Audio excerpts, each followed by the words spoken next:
It is game week. The season starts again this weekend. Fool's Live's kickoff party is on Friday, and you can tell that pre-season is nearly over because the lobby is busier than I have seen it in months. So many people to talk to tonight. We've got Cy talking Colchester. We've got a panel with their pre-season predictions, and there is a food-based intro question as well. Before we say hello and get into all of that, let's roll the titles. Take my hands, take my whole life too, but I can't help falling in love with you.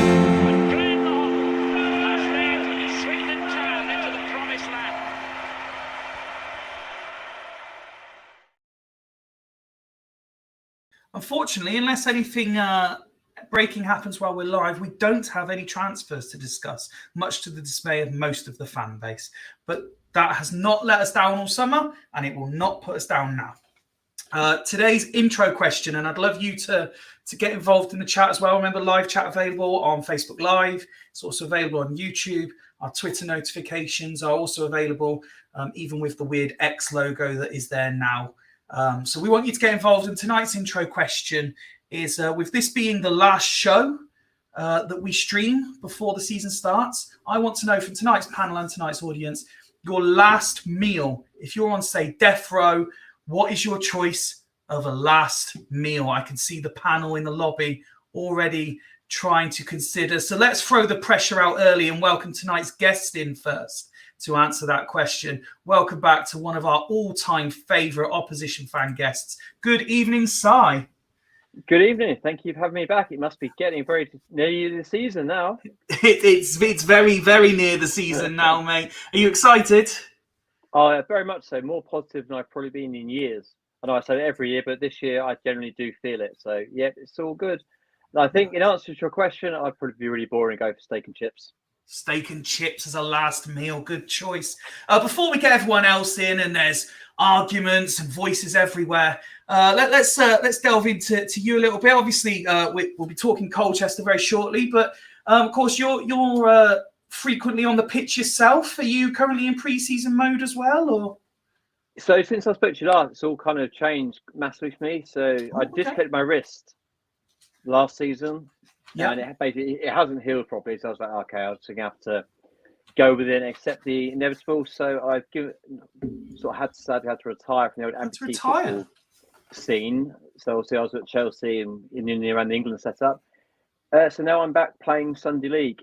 So I'm actually playing able-bodied 11-side football. So I've gone from obviously doing amputee Pacific to trying to work out the fact I'm 40 years old with one leg to run around a pitch with a bunch of 25-year-olds. It sounds obvious, but can you explain the challenges you have in going from something like specific setups and training camps and everything that we've discussed before to having to now go into able-bodied Sunday League just to maintain being able to play the game you love? Yeah, I think it's 50-50. Some of it, obviously, it's not as professional. The setup's different. You've got to pay to play. You've got the whole sort your own kit out, all that sort of malarkey. But the pressure's a lot less. Whereas I'm not necessarily having to follow a certain diet plan, a certain training plan. I can now just kick back, eat what I want to eat, relax. Also, I've got more time to watch Cole U. That's the blessing in disguise. I'm not too sure. And just be around, lads that are taking it fun in it. So don't get me wrong, I do miss obviously the higher level football and the competitive and the sort of accolades that brought with it. But I'm probably in a weird way enjoying my football more now than I ever have done, just purely because I'm back local with a good group of lads, just kicking the ball around and enjoying myself, keeping fit really. Well, I'm glad, even though I'm gutted for you that it ended the way it did. I'm glad you're still able to enjoy it the way you are. Thank you. No problem at all. Some early entries into tonight's intro question. Thomas saying, my last meal would be a sweet chili chicken and rice. Sorry, Ben, no ketchup. And some spring rolls. Nice choice there for Thomas.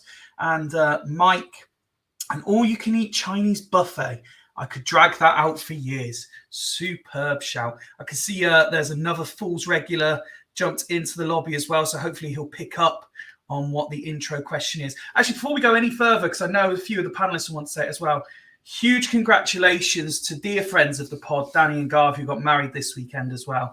Seen a couple of pictures that have been posted online.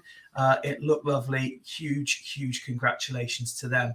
I did say we've got a big panel tonight, so let's get straight into saying hello. Starting with the man, the myth, the legend, and the much dearly missed while he's been away on his summer holidays, but he's had some very exciting news over the time. Welcome back to Wazza. How are you, buddy? Very good, mate. It's very good to be back. It's been a crazy summer with the house and holiday and finding out we've got number 2 on the way. And it's mad. But yeah, we're all settled down now, back in the house. So just got to try and make space for the second one now. And your final meal, sir? You've had plenty of time to consider it. What are you going for? I went to Greece on holiday and I had a Greek gyros every single day. And I would, that is just a dream. I love it. I'd go again. I can see that's getting an applause in the lobby as well. Evening, Barry, who's got involved as well. Everlasting gobstopper. The Nuggets, and hopefully they get bored and forget about it.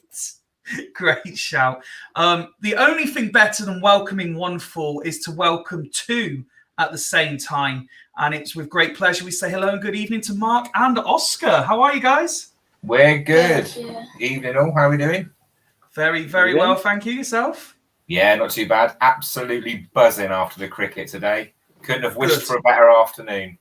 And the run for the Australians is now 22 years since they've managed to win a series over here, and long may that continue, which is more than made up for the complete lack of transfer activity from our very own football team. So, so I would be negative. I can't be negative in the face of such quality cricket. No, I do feel slightly for Oscar. He's the placement of the name badges isn't ideal for him. We can just about see the top. There we go. How are you, Oscar? You okay? Yeah, I'm good, thank you. Yeah, how are you? Yeah, very good, thank you. So, guys, last meals. What are you choosing? Probably a massive tomahawk steak because you can eat it and then use the bone as a weapon. So worst case scenario, they kill you quicker. So I mean, I'd rather have a sliver of hope than just no, I'm gonna die. I was That's every fair time I enough. talk to you, I just love it more and more. I just hear your dad in you. It's quality. That makes mine sound boring. I'll beat you, Wazza, because I will go for a traditional British roast dinner, beef, like medium to well done with all the trimmings, apart from cauliflower cheese. Anyone that has cauliflower cheese on their roast dinner is a wrong one. Oh, this sort of thing always gets people going in the chat as well. Not my music Big fan of a roast dinner, me, as I'm sure you could tell. It helps me maintain this sort of physique. Greg's got involved. Evening, Greg. Hope you're well. I would go for a pudding, something like a cheesecake. Interesting shout. Who else have we got waiting in the lobby? It's the fans' favourite. He's back after a couple of episodes missing, although legend has it he was in the lobby the other night and I just didn't notice him to invite him in halfway through the episode. Welcome back to Fools, Ben. Hello, boys. How are we doing? Yeah, I'm good.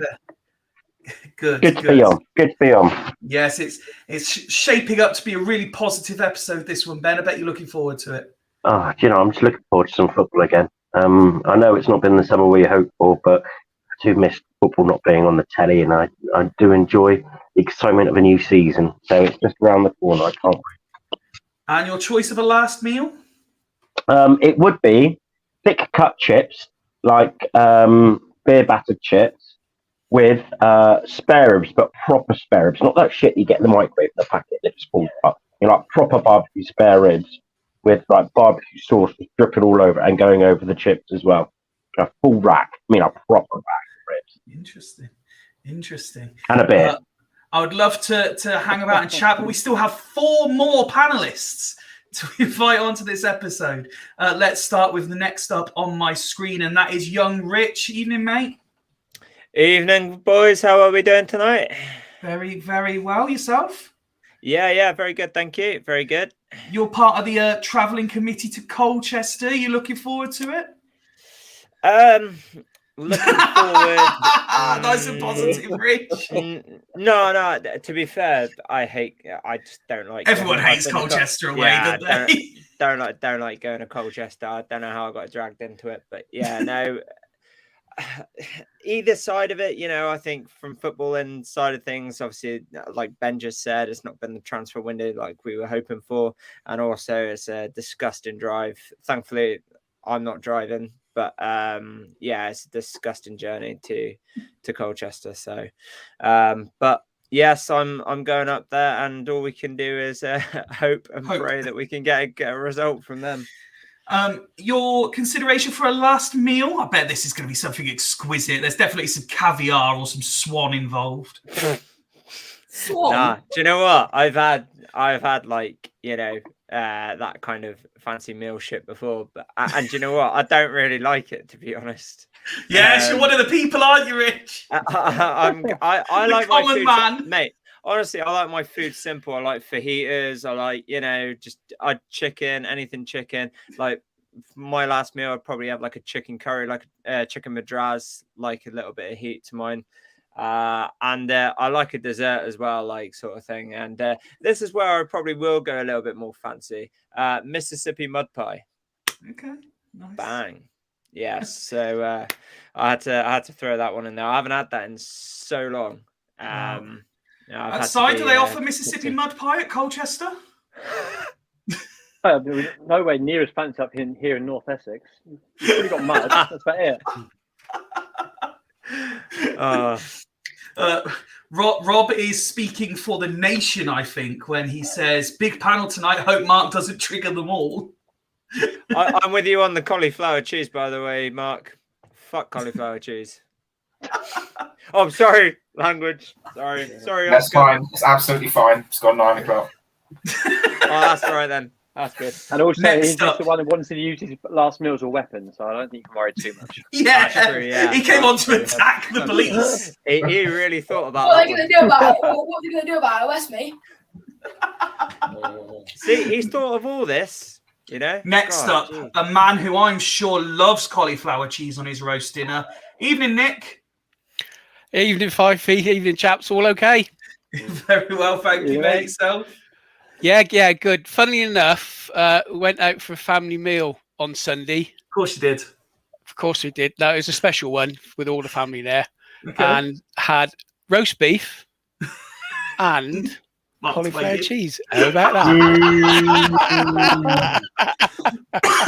And how was it? Yeah. Spot on. Really, really good. I had a great day. Yeah, I loved it. Good. And your choice of a last meal, sir? Mine would be a great big bowl of paella, providing I was in Barcelona to eat it. Barcelona. That would be ideal. Paella in Barcelona. Yeah, Barcelona. That would Very be good. nice. Very, very nice. Two more, and then we could get on with the chat. Let's go with the man who snuck in for about 5 seconds before I dropped him back into the lobby. Evening, Gary. How are you, pal? Evening all. I'm good, thank you. Good. Welcome back. Good to see you. Week before the season starts. Oh, buzzing for it. Buzzing for it. You could tell. Have you given much thought to your final meal? Yes, I'm going to go for toad in a hole with baked beans and mashed potato. Classic. Ooh, nice.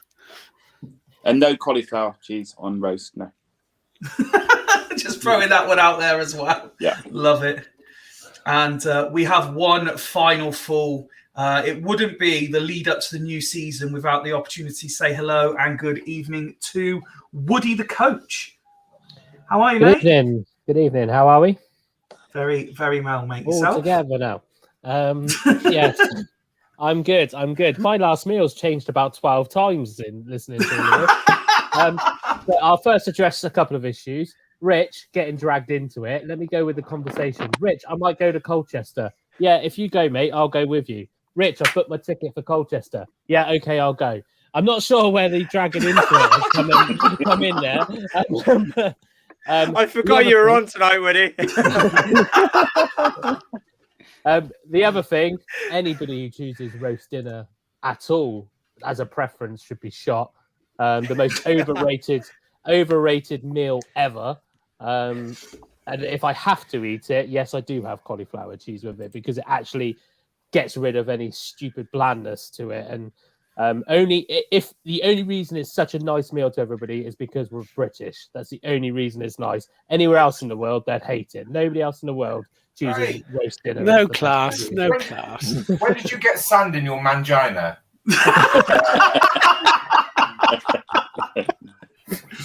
Oh, dear me. Even Mish. The same time you lost your masculinity putting any well done near beef. Yes, very true that, Woody. Yeah. So my last meal then, it has changed a few times, but actually Nick brought back some memories of when I went to Barcelona and had a paella in the middle of a Spanish fiesta with a massive pan that was about 10 foot wide. It was huge. And I actually think there's been nowhere in the world where I've gone, I would pay to get on a plane to go back there again. So I think I'm actually going to go with Nick on that one as well. I went through curry, I went through gyros, I went through kebab, proper kebab. I went through Chinese, and then Nick got me with the paella. Nice. Like around the world in 80 days with you. Exactly, mate. That's basically an every week cuisine for me. Good evening to Michelle. Has Ben gone all shy all of a sudden? No, he's having a late dinner. So he came on to say hello. He's gone to eat his dinner and he'll be back on shortly. He didn't feel everyone wanted to watch him eating, I believe. Joe's got involved in the intro questions. Good evening, Joe. Hope you're well. To be fair, Fifey, I think everybody would have wanted to see the whole rice and ketchup. So nobody wants to see rice and ketchup. Nobody does. Joe's gone avocado, prawn, pine nut, and mango salad. How am I so curvy? I want a nice glass of Chateau Neuf de Pape. It's the avocado, Joe, just to answer that. Sorry. Archer, on the other hand, again, man of the people, as he is, simply has gone, Why is it taking so long to flash up on the screen? Fillet steak, Rossini, medium rare. Decent. Good choice. Gets the was a seal of approval. Yeah, that's very good, that. We've managed to do 20 minutes and not really chat any football at all. Well done, guys. Very proud of you all. Oh, and it does look like Ben may have finished his dinner. Hi guys, sorry about that. That was quick rice. Oh no, do you know, it was like a burger crouton. My mum had made it, so I had some vegetables, and the vegetables were like soaked in soy sauce and really crispy, really nice. And it was like no, there's no cauliflower cheese. There's no cauliflower cheese, but there was cauliflower and there was broccoli, and there was like burger meat. So you got your normal burger meat in like a crouton. So it was a bit like a beef Wellington, and it was really tasty and had that a bit of sauce. If anyone ever describes us as Soccer AM again, I'm just going to show them this intro. Let's say, try telling us. I don't know. If we're late 90s Soccer AM, we might get a lot more viewers. Oh, you'd be quite good at that. Can I be Lovejoy? No, absolutely not. Anyway, let's get on with the matter at hand. Season starts on Saturday, as we've said, with the trip to Colchester. Si is here to give us the lowdown on what we can expect. And you were saying off camera, and you started to kind of mention it in your intro bit, you're feeling a bit confident, particularly after the acquisitions of a couple of talented youngsters on loan. Yeah, so the intro bit's completely gone. There's so much food being talked about. I haven't got a clue where we are now. So, yeah, football. Round thing. Run around the pitch, don't we? Yeah, no, all jokes aside, Colchester for once, I think we've had a really positive pre-season. We did a lot of business last January in who we signed. Like Matty J came on, Connor Hall came along, and players like that came in January and 2.5-year contracts. So this summer, I think we've really got rid of trimmed the squad and brought in a few loan players, maybe strengthened where we're not sure if we're going to get players or where injuries are going to be, and gone from there, really. And from what you saw the back end of last season, in terms of style of play, etc., does that excite you, or are you concerned, or what was the overall feeling at the end of the season, leading into this pre-season? So I think obviously last season we had such a mixed bag of what we were doing. We started off Wayne Brown, and obviously Bloomfield came along, reignited everyone's hopes, and buggered off back to Wickham, where I hope he fails miserably. And obviously Gardner's come in, who, so when I spoke to you guys about what you thought of him, it was very much a mixed bag of love-hate relationship you guys seem to have with him. And a lot of people, I think, did say in the end that it's more, now he's gone, you realise what you had, now he's sort of gone kind of thing. And yeah, he's really come along, he's set his style. We've played pre-season this year the same way against every team. Normally we pick and choose, change players all over the place, don't know who's playing where. This year we've come along, it's got his style, we're playing out relaxed, out from the back football. If you imagine you ordered Man City from Wish, this is what's going to turn up kind of thing. It's there, but it's not quite as polished and not quite as flowing, etc. But that's obviously what we're going for. And yeah, no, the new guys have fitted in well. We've had a really strong pre-season. We've only lost once, and that was to West Ham 11, and that was with our sort of second 11, if you like. And other than that, we've made Orient look extremely poor on Saturday. If anyone's heard Richie Wellings' post-match interview, it is absolutely hilarious because he blames pretty much everything: the players, the ball, the pitch, the referee, but not himself. Though that's a good thing. He doesn't blame himself, so can't go wrong with that. And well, I did actually see. Did he not get booked in that friendly as well? Yes, he got booked, but he thinks he shouldn't have done. He thinks the referee should have been chilled off. But apparently, him telling the referee to fuck off twice is acceptable. His player telling the referee to F off and then clapping the referee's face is also meant to be acceptable. So yeah, he got booked, and one of their players got sent off for 2 yellow cards in the space of 5 seconds. First one he got booked for, gobbing off, and then he clapped in the referee's face. The referee was like, right, okay, mate, see you later. And sent him off. And yeah, I know obviously people say that's pre-season, that shouldn't happen, but fair play to the referee. He really did show where he stood. It was fair across the board. And if that's the standard referee in the season, and they are cutting down the percent, I'll be really happy to see it.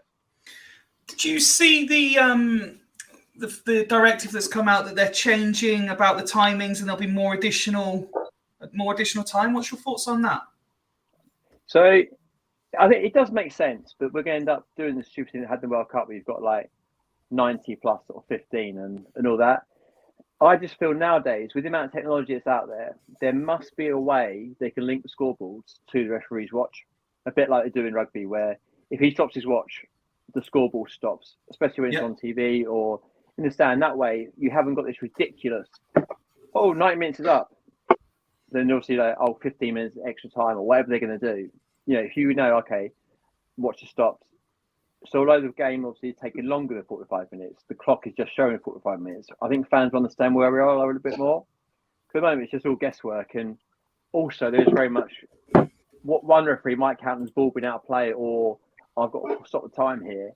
It's still very much in their decision making of what they deem as out of play, excessive time wasting, etc. So you jokingly described it as Man City from Wish. From what you've seen in pre-season, what can we expect to come up against? So I think you'll come up against a relaxed, confident team on the ball who are very confident, just playing the ball around, waiting for an opening. We don't tend to force play anymore. We're very much more relaxed. We'll pass it around, drag players out of position, look for where it's going to go, and then look to play the killer pass in to run onto or wire players then play it into the box. Whereas before, previously, we've been terrible at, oh my God, we've got the ball. Hoof. Oh, they've got the ball. Oh, we've got the ball back. Let's hoof it back up there. Kind of. So we didn't need a midfield for about 3 seasons. But yeah, so this is all completely changed. And now we're playing nice football. And yet, mistakes will get made. We're going to try and play off the back. It will get intercepted at times and people will see goals from it. But I think the fans as a whole will appreciate what's going on and how we're trying to play. We can see what we're trying to bring across. Be careful if you want, because it's well known that all the big wigs at Swindon Town watch this.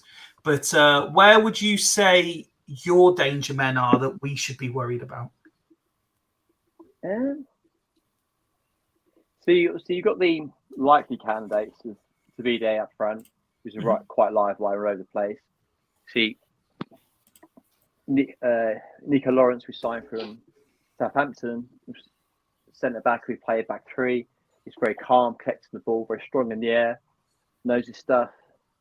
But I think I know everyone thinks this about their own team, but I generally do feel we've got threats all over the park, and it's not necessarily one star man.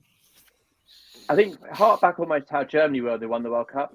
They didn't have 1 or 2 amazing players. They just had a team of hard-working players that do the basics well, and that I feel is what Ghana's trying to produce, and that is what is starting to come out. It's one of those things. I know nothing's won in pre-season, and I just hope we haven't peaked too soon and we've seen the best football all season before we even start the season. That would be shit for you if you see the best football in pre-season. Oh no, we've had that before. So yeah, just when you think things can't get any worse, they sometimes do manage to put it out of the bag. But no, this year is going to be different. We are going to finish, I feel, between 8th and 12th in the league. I've got confident we're going to actually push on and make something of it this year. I just hope, with the loan players we've brought in, none of them are recalled if their teams are having poor seasons. We don't get any massive injuries. And Ghana doesn't get whisked away if the team in League One, for example, doing poorly, they think they can nick him and take him up and you think he can do a job up there. If money's right, you may think he's going to go. So there's lots of unvariables unknown in football, injuries, etc. So, of course, yeah, at the moment, I'm happy. We're good. We're in a nice place. And it's double-edged playing you guys first game of the season. It's good in respect to the fact we can get off with a nice, good start, 3 points, happy days, move on to the next game.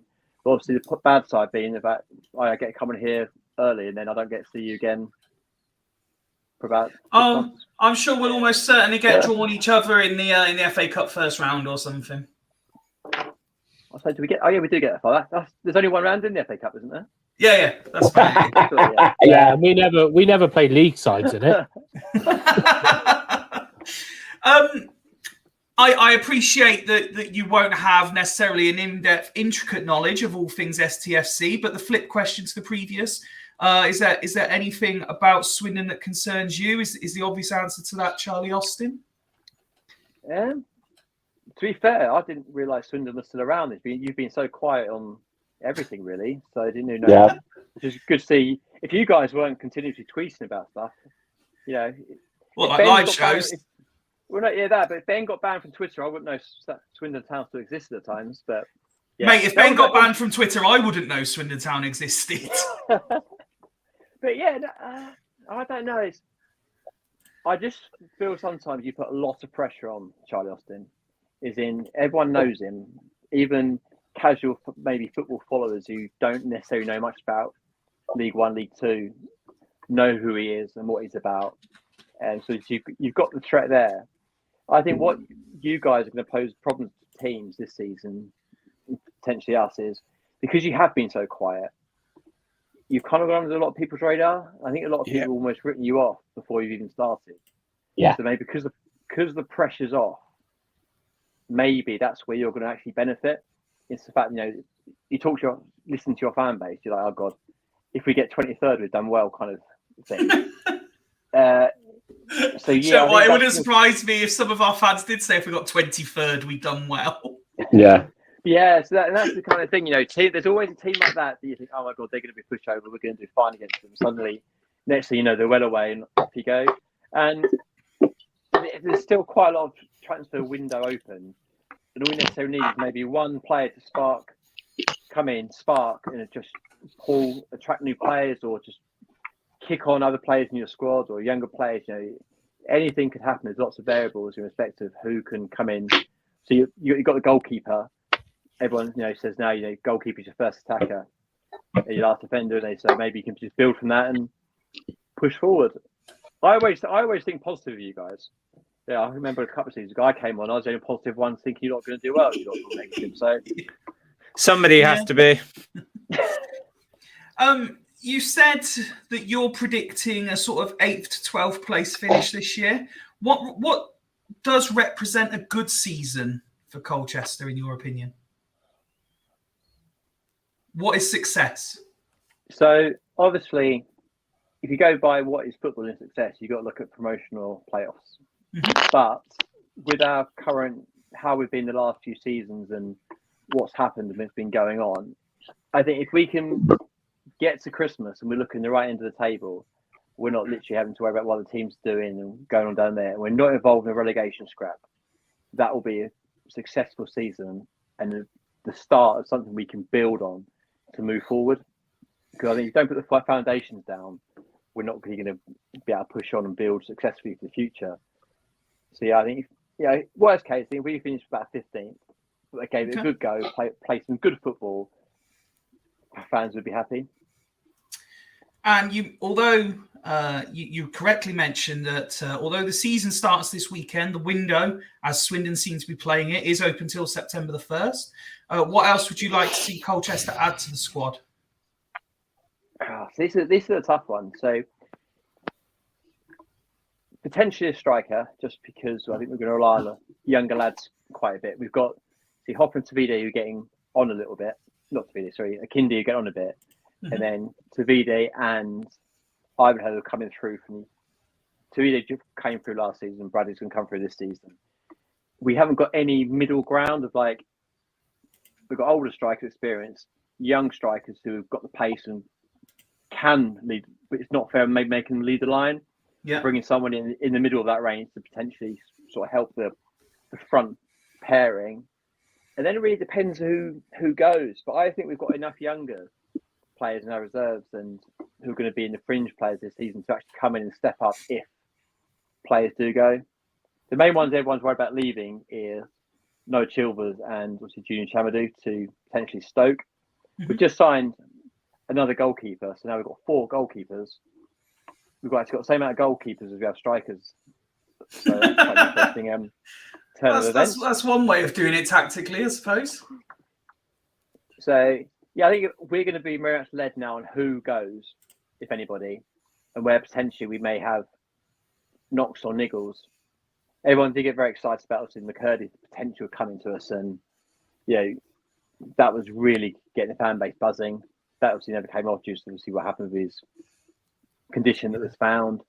So I'm happy with the squad. Some people want striker and potentially a right wing back, but personally, I think we've got enough in the bag to cover any eventuality. Okay. I'm going to bring you back in just a second to have a look at the league wider, because I am conscious of the time and you having other responsibilities this evening. But I just want to, if I can do this correctly, get Ben up on the screen, because Ben is, I believe, the only fool unable to attend Friday's live show. He's the only one missing from the cast list. But you are going to Colchester, Ben. So what are you expecting? I am. I'm going to Colchester. I'm taking the Freddie's first away game, and Jack's coming with me. We're getting the travel club. We're going to brave the A12. Even though it's going to be close. So it's expecting about a 5-hour trip. So it's going to be a long way there. You know, I'm expecting Colchester to be your typical Bengana side, where he spoke of a typical Bengana side. So they're going to have most possession. They're going to be patient. They're going to have like ball playing centre halves, and they're going to look to play through the middle, and they're going to try and play through our back line as well. I think it's going to be a game that's going to be. I don't think there's going to be loads of chances. I don't think it's going to be too open. I think both teams are going to feel their weight. A bit slow early sort of break into the season. I think it's going to be like a 1-0 either way, really. I hope it comes to Swindon. I think it's going to be probably not the most entertaining, but it's going to be quite it's going to be a solid start. Obviously, there was much delight over the weekend, beating Plymouth, and then the thought that we were supposedly getting free players today, which hasn't materialised. I know that the positive fan in you will say that they probably have signed, but it won't get announced till tomorrow because our social media guys have to finish their work on Microsoft Paint. But that's what I called it. At this exact moment in time, if we go to Colchester with the squad as it is, how confident are you? I think it'll go exactly as I explained it. I think it'll be a tight game. I think it will be not a game of lots and lots of chances. And I think it'll either be a set play, which will probably mean we'll score because Bengala teams don't score many set plays, or it'll be, or they'll nick it 1-0. I fully expect most of the running to be by Colchester, but Bengala does. He's going to have 60 to 65% possession. That's what his teams do. But I think we've got enough there. I think we've got enough defenders. Barely enough, but we can play three. we got 3 centre backs, so we can play all 3 of them. That's what I mean. So it's going to be a little bit patched up.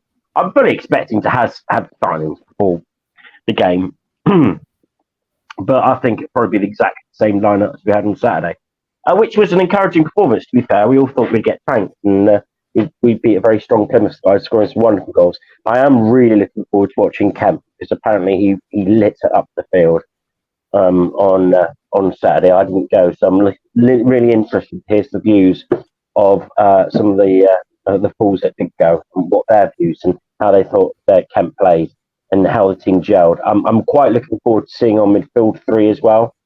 I think Kinsella's a smart signing. So there's parts of the team I really like. It's just threadbare. My prediction is exactly the same 1-0 way if we go with exactly the same team that we've got now.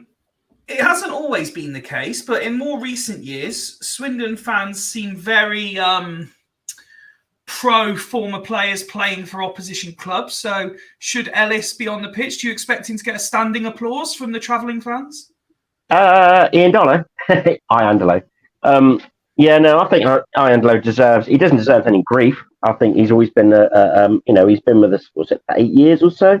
So I think he'll get a good clap, and I think he'll pull back. I think Ben Garner will get some stick, and rightly should do the way he left. But yeah, I think balancing your players on the pitch. I think Garner will get a bit of a boo, but you know, I wish more players were right. I wish nothing but success for in Iandolo, just not whilst we're playing. Arch has come in on you asking for feedback on the weekend. They played decent football on Saturday. I nearly didn't go, but I'm glad I did. Was very surprised. And Joe asking, is that a Star Wars themed shelf behind Ben? I did. Right. Okay. Well, I'm back living at mum and dad's. So every time when I go with the kids, I just take a little bit more. And I've got my Star Wars collection, my Star Wars Lego collection I brought back with me. Oh, sorry. Oh, mate, I was wait. going to say, you literally parked yourself right in front of it. I've got Yoda in the bottom corner over there, and I've got a few of the Lego heads, which it's a staple. What do I buy Ben for Christmas or his birthday? I don't know. I'll buy him a Star Wars Lego head. That will keep him occupied. I'm that sort of age. What do you get him? They just get me that. As long as you're happy, man. Yeah, and well, do you know what? It feels it. I'm one of these people though with Lego. When you get Lego, that you can't put it down and it's done. I don't know if any other fools have been like that, or they've just outgrown Lego and I haven't. But it's just like when you start it, I don't want to put it down until it's done. So I'm there for hours, just like I used to really annoy Sarah because I put a little bucket, a tub for Lego bits on, and she's trying to watch TV, and all she can hear is me raking through Lego in a box. It's like, let me open the question up quickly. If I change the layout, if this works, hopefully. Probably after he's watched kicked out. Guys, have you all outgrown Lego, or are you well involved with it still? Was never into it in the first place. Oh, dude. Yeah. My 7-year-old has outgrown Lego, to be fair. So yeah, well, good for him. I'm sure Oscar's outgrown Lego. Have you, Oscar? Yeah, Lego is just like, it's basically where like you don't have enough innovative brain to put your mind to paper. Like all you can do is use these tiny little building blocks and like try and create something you know you can't in real life. It's just a bit sad, to be honest. Ben's getting all right, cheers, Oscar. Absolutely owned. I was just trying to bring you in. I was trying to bring you in there, mate. But yeah, cheers for that, buddy. It is grown up Lego. I'm not doing like little Barbie and Ken doll. Bloody, it's grown up Lego. That's why it's worse. One day, you look at not Lego you play with. Like that to the wrong guy. But don't worry, this time it's only Ben. Yeah, I'll jump here. I'll defend it. I like it. Yeah, thank you, Si. Do you know what? I'll come to Colchester Saturday and we'll talk about some Lego. Yeah, you know that Ultimate Collector's Edition Millennium Falcon? Yeah. I got that. I went in hospital with my appendix out. Yeah, so I had my appendix out, and obviously not while I was online. I was going, let's have a look. I fancy doing this. And also, it's high morphine. Next thing I know, this massive box turns up from Smith's. And it turns out to be that Lego set. And I was like, How is it? How is it you went into hospital to have your appendix out and came out of a Lego Falcon? I went to have my appendix out and came out of a second life-saving operation. Maybe it's look, Lego. See? It's mine. He loves it. Nothing wrong. Yeah, nothing wrong with Lego. Exactly. Yeah, I know, Thomas. Oscar did go 2-footed in there. I was not expecting that. I was from behind as well. I was just trying to bring in the conversation. I don't think Rob's comment got the attention it deserved either. So we know Oscar's behind Max. Going down the Lego line. Let's see if I can do this. Look, my Lego stadiums. That's Wembley. Oh. That Camp Nou, and then obviously, God, I'm going to run out of room here, aren't I? Because I've got like, yeah, we'll see that in Colchester Stadium. Nice. Oh, mate, awesome. Yeah. We better to call you. You used to be in a Lego brick stadium anyway, so you've actually got one. It's amazing. So yeah. Anyway, sorry about a little random tour of my room there. Very good evening to Claire. Hope you're well. Who says, Claire, I'm going to do you a favour. Claire, please. George McEachran, just for you, George McEachran. Please, that we have signed a player whose name shouldn't throw up any problems in pronunciation for Ben. If you like George McEachran, You're going to be happy, Ben, again, when you see Kent play. First impressions, busy, tidy, hard-working, honest player. Ben, have you not learnt anything since the Wellens era? What do you mean? Never fall in love with a lone player. Yeah, that's it. I said that in the group. No, who did I say it to? It wasn't the group. It was friend of the Fools. What's his name? Oh, I can't remember him. Anyway, he's an amazing player. Yeah, I know. I'll find it in a minute. And he's amazing. And I went, don't fall in love with him. He's going to go in January. He's off. And that's what I've got. As far as I'm concerned, Kemp is a 5-month loan. And if there's anything more, it's a bonus. In my mind, he's leaving me in January. So if he stays longer, brilliant. Well, at least you can't get your heart broken, Ben, once you've jumped to that conclusion already. Yeah, well, that's it. If you expect the worst, you can't be disappointed. That's something you do learn by being a Swindon fan. Ben, you make loan signings sound like that film Holiday. What he is, isn't he? He's like an autumn romance, then he pisses off at Christmas, never to be seen again. He goes back to MK Dons. I had mine out and got a ghetto blaster in an England tracksuit. In fairness, though, it's because my mum thought I was trying to blag a day off and felt so guilty she tried to make me go to school. Ooh. All the stories about the appendixes. Lovely stuff. Si, coming back to you, if I may. And I won't put you back on solo layout. I'm just trying new things as it's pre-season. Let me just put you in the middle of the screen. Oh, God. Away from Swindon and Colchester, we did a preview show with fans of other clubs on Friday, and I asked them this question. Who's your dark horses, both at the top and bottom end? So not the obvious names, but any possible surprise packages at both ends of the table? I think Grimsby are going to be the surprise package this season. I think they've gone about their transfer business very well, very early, very specific to the players they wanted. Seems to have been building a little good squad there. And yeah. No, I'm sorry. I'm laughing about the fact you can put my appendix there. I mean, I wish I could have done. I had to pay for the bloody thing. As in the Lego, not the appendix. So I completely lost my train of thought here, haven't I? It's all confusing. So, yeah, I think Grimsby are going to be a dark horse to actually do better than maybe some people are expecting.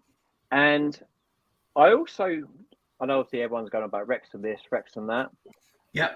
I wouldn't mind taking an outside punt on Parkinson to be one of the first managers sacked. Because I think if Wrexham are doing poorly by October, November time, they're going to suddenly feel the pressure and be like, right, see, we need someone that's going to steady this ship, because they're expecting to piss this league.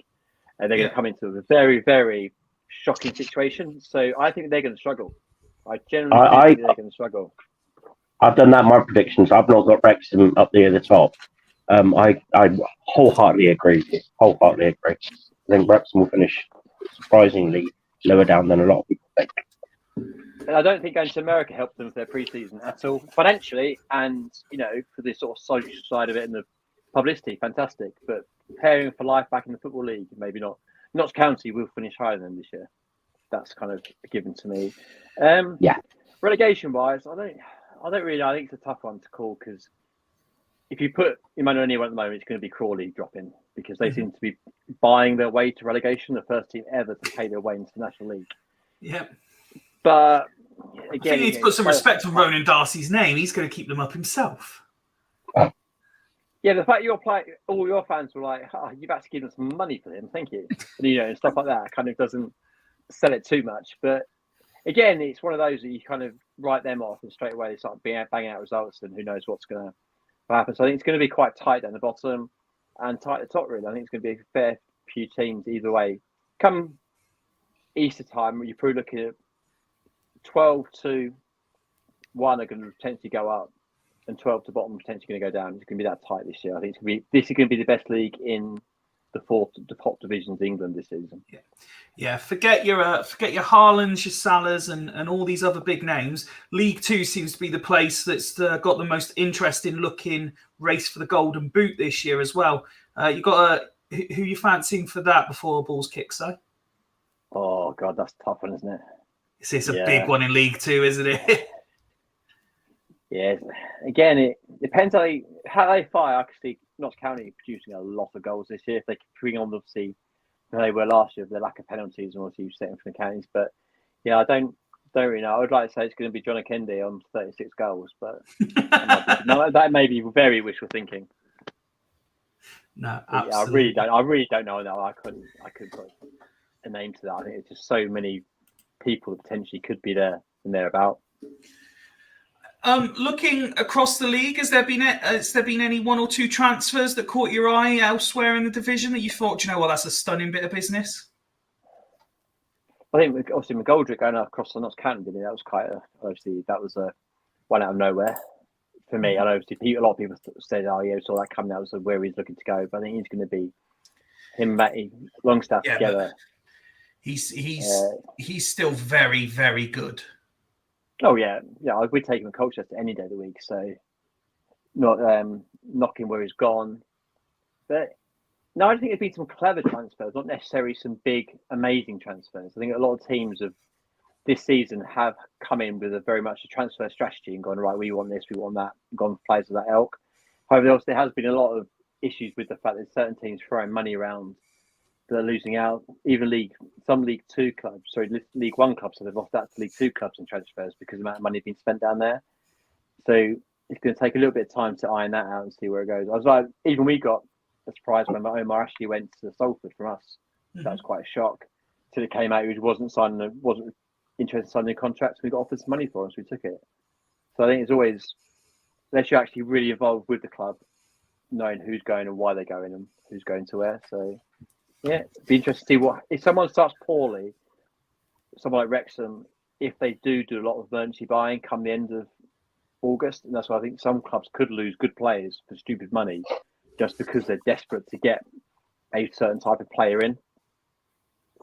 Yeah, no, absolutely. Absolutely. It's certainly shaping up to be an interesting season. Just saw as the body part and organ removal wars is going on in the chat. Thomas there, I just flashed that one up. All this talk about the appendix, when I had half my stomach removed because of sepsis, the best thing I got was a Jan Argerfjortoft cushion cover. Imagine what you would have got if it was a full stomach, I suppose. Almost worth it. Almost worth it. And Mish, I can see your comment there as well about Lavinia. We will be coming on to that shortly.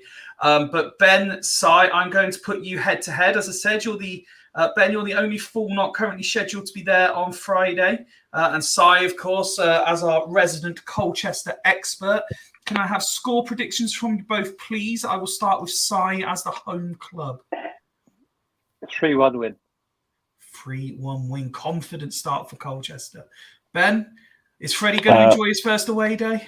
Yeah, I said 1-0 away win. I'm going to be positive and say 1-0 Swindon Town, Kent free kick. There we go. Lovely stuff. Si, just one more thing before you go, if that's okay. Once we finish talking Colchester, we're doing our pre-season predictions. And I've had a look at the average positional placement of Colchester based on the fools that submitted their predictions. We've got you to finish 17th. Now, you were obviously suggesting you're hoping for higher than that, but if I offered you 17th now, would you take it? Yes, as long as the position doesn't tell the whole story and the build-up of how we're playing, the foundations for the squad, the backroom staff, etc., are all in place ready to take forward next year. Because although it's not a great position, it's improvement from last season, and also it will show we are heading in the right direction if things on the pitch and off the pitch are in the right place. Okay, lovely. Si, thank you as always for your time. If you do get the chance to see the likes of Ben or Rich or Woody on Saturday, please do give them a hello, and we'll see if we can grab some pictures for socials as well. With the exception of Saturday and when you come to visit us, good luck this season. Yeah, thank you. And to you guys, I'm sure once you get a few signs in, you'll do much better than you're all predicting. And 23rd will be a distant memory. Yeah. Cheers, yeah, cool. If you guys, cheers, Si. Hope you see some of you Saturday. Cheers. Bye-bye. Okay, well, Si. Always enjoy having Si on with Fools. But that brings it to Swindon chat, and I'm going to start with the comment from Michelle. Am I the only one who thinks if Lavs goes, it will be a huge mistake? There is a bloody good player there. Now, I normally throw these straight out to the panel, but I'm going to actually go in on this one first because, unsurprisingly, I have an opinion. And I've made it very, very clear. I rate Lavigne. I think he is a very, very good player. I think he's one of the few players we've got with actual sell value. And I think I personally think he's a better player than Hutton, but Hutton will get the number one spot in that position because of what he did last season in terms of assists. If we are using him as a make weight to bring in another player, I think we are seriously losing out. And that's my personal opinion. I understand the business logic of it, but it does make me question other things if it's got to the point where we're having to do it in that way. That's my personal opinion on that. Does anyone disagree and think it makes perfect sense to do this deal if it is as rumoured? I was just going to say quickly. I think from the rumour of the player that we're looking to bring in, and obviously this is just a rumour at this point, but it seems as if that this guy that we're looking to bring in is a free agent. Now, I know a lot of people saying that obviously, well, you shouldn't have to be paying for free agents and stuff like that. Obviously, the new rule is if they're under the age of 24, you've got Forest Green offered him a deal, so they're due compensation. Yeah, so they're due compensation. In that type of deal, I would not be swapping or putting a player of Lavigne's stature, well, not Lavigne's stature, but standard as part of that deal. That just seems crazy to me. Why would you do that? You're paying compensation for a free agent. Just pay the money. Because depends on how much Lavigne is actually worth to them. I mean, how much this guy's worth. Like, do you know what I mean? Again, we don't know how much of this is true, but the numbers that you're seeing consistently banded about is we're due to pay Forest Green 140k, apparently, right, in compensation for this guy. They're giving us 70k for Lavigne. Right. So we're still paying them another 70k back. Yeah, exactly. So is that all that Lavigne's worth? No, I don't know. Can I throw a little caveat in there? I think if I was Lavigne, it might be a possibility that I might want to go because I'm not guaranteed a starting spot and I'm good enough. So if he's gone, look, I'm not going to start, let me go. And this could be an option where it's a kind of a win-win. But I would be like, I want to play right back. I got paid you paid me centre back all summer. You paid me left back like last season. I'm a right back. Play me right back, and we've got Hutton there. So I'll be move me on then. So that's probably I would imagine something like that. That is an excellent point actually there, Ben. The flip side possibly, and again we're purely speculating on this. Nick, I'll ask you that. If we get into, say, game 2 or 3, so we're in the middle of August, and Hutton has started well again, there is a bigger price tag on Hutton at the moment. And if some of us believe that Lavigne is actually a better player, would we be better cashing in on Hutton and maybe missing out on the Forest Green centre-back? That's a real difficult shout, Fifey. I think if we got really good money for Hutton, you've got to give it serious consideration. Ideally, we want to keep both because we want a strong squad. Yep. And you've got players that can come in if there's a dip in form or an injury, and you want to bring in like for like that are as good as, if not better. Yep. That is a rumor that what Ben said is that he's not necessarily wanting to go, but he would go if he's going to know he's going to get first team football regular, which he might not get at Swindon. And again, you can understand that. So, but we are in desperate need of an experienced centre half, and that's the main issue for me. But ideally, you want to keep both of them. good competition, which is what you want in every position. So, I mean, that would be my stance. You're a decent player, fight for your place, you're staying, you ain't going anywhere. Simple as that for me. Wazza, I'm going to offer you a different version of the story based on 2 comments that have come in. Very, very similar. Arch, first up, saying they will both go. That could be Swindon. And then AC saying, knowing this club, every chance we flog Hutton too. What happens if... Can you foresee a situation where they both leave the club this window? At this football club, anything is possible, and money will talk. If an offer come in for Hutton on deadline day night, and Hutton had a flying start to the season, and then the money come in, this football club will sell. You know what I mean? It will sell its players if the money's right. My opinion on it is that I haven't seen enough of Lavigne. I have not seen enough of him. You know what I mean? So we're talking about a player that's got potential against a player like Hutton that's proved it last season. So I would keep Hutton all day over Lavigne if we had the if we get the choice. I agree.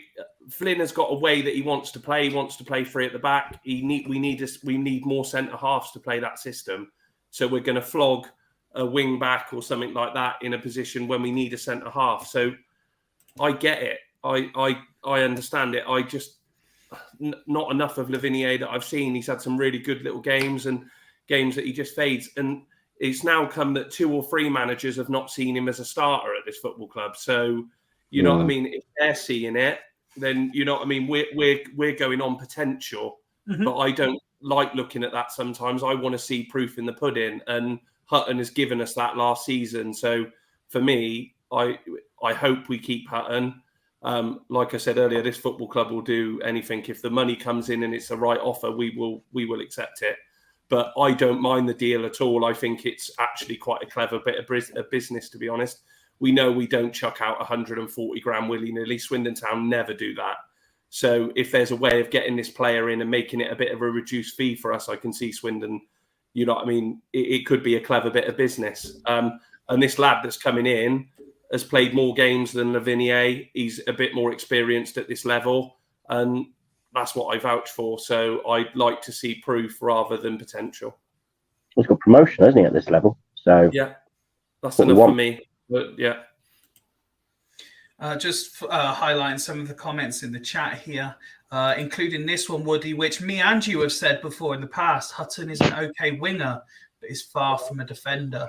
Do you think if Flynn can integrate his style properly, that he seems to want to play, will the 3 centre-backs help Hutton, do you think, Woody, in his, looking for a better phrase, inability to defend? The current crop, no, not good enough. But if we recruit a good defender, I don't think Godwin Malif is the right answer, but he's probably better than what we've got, in my opinion. Yeah.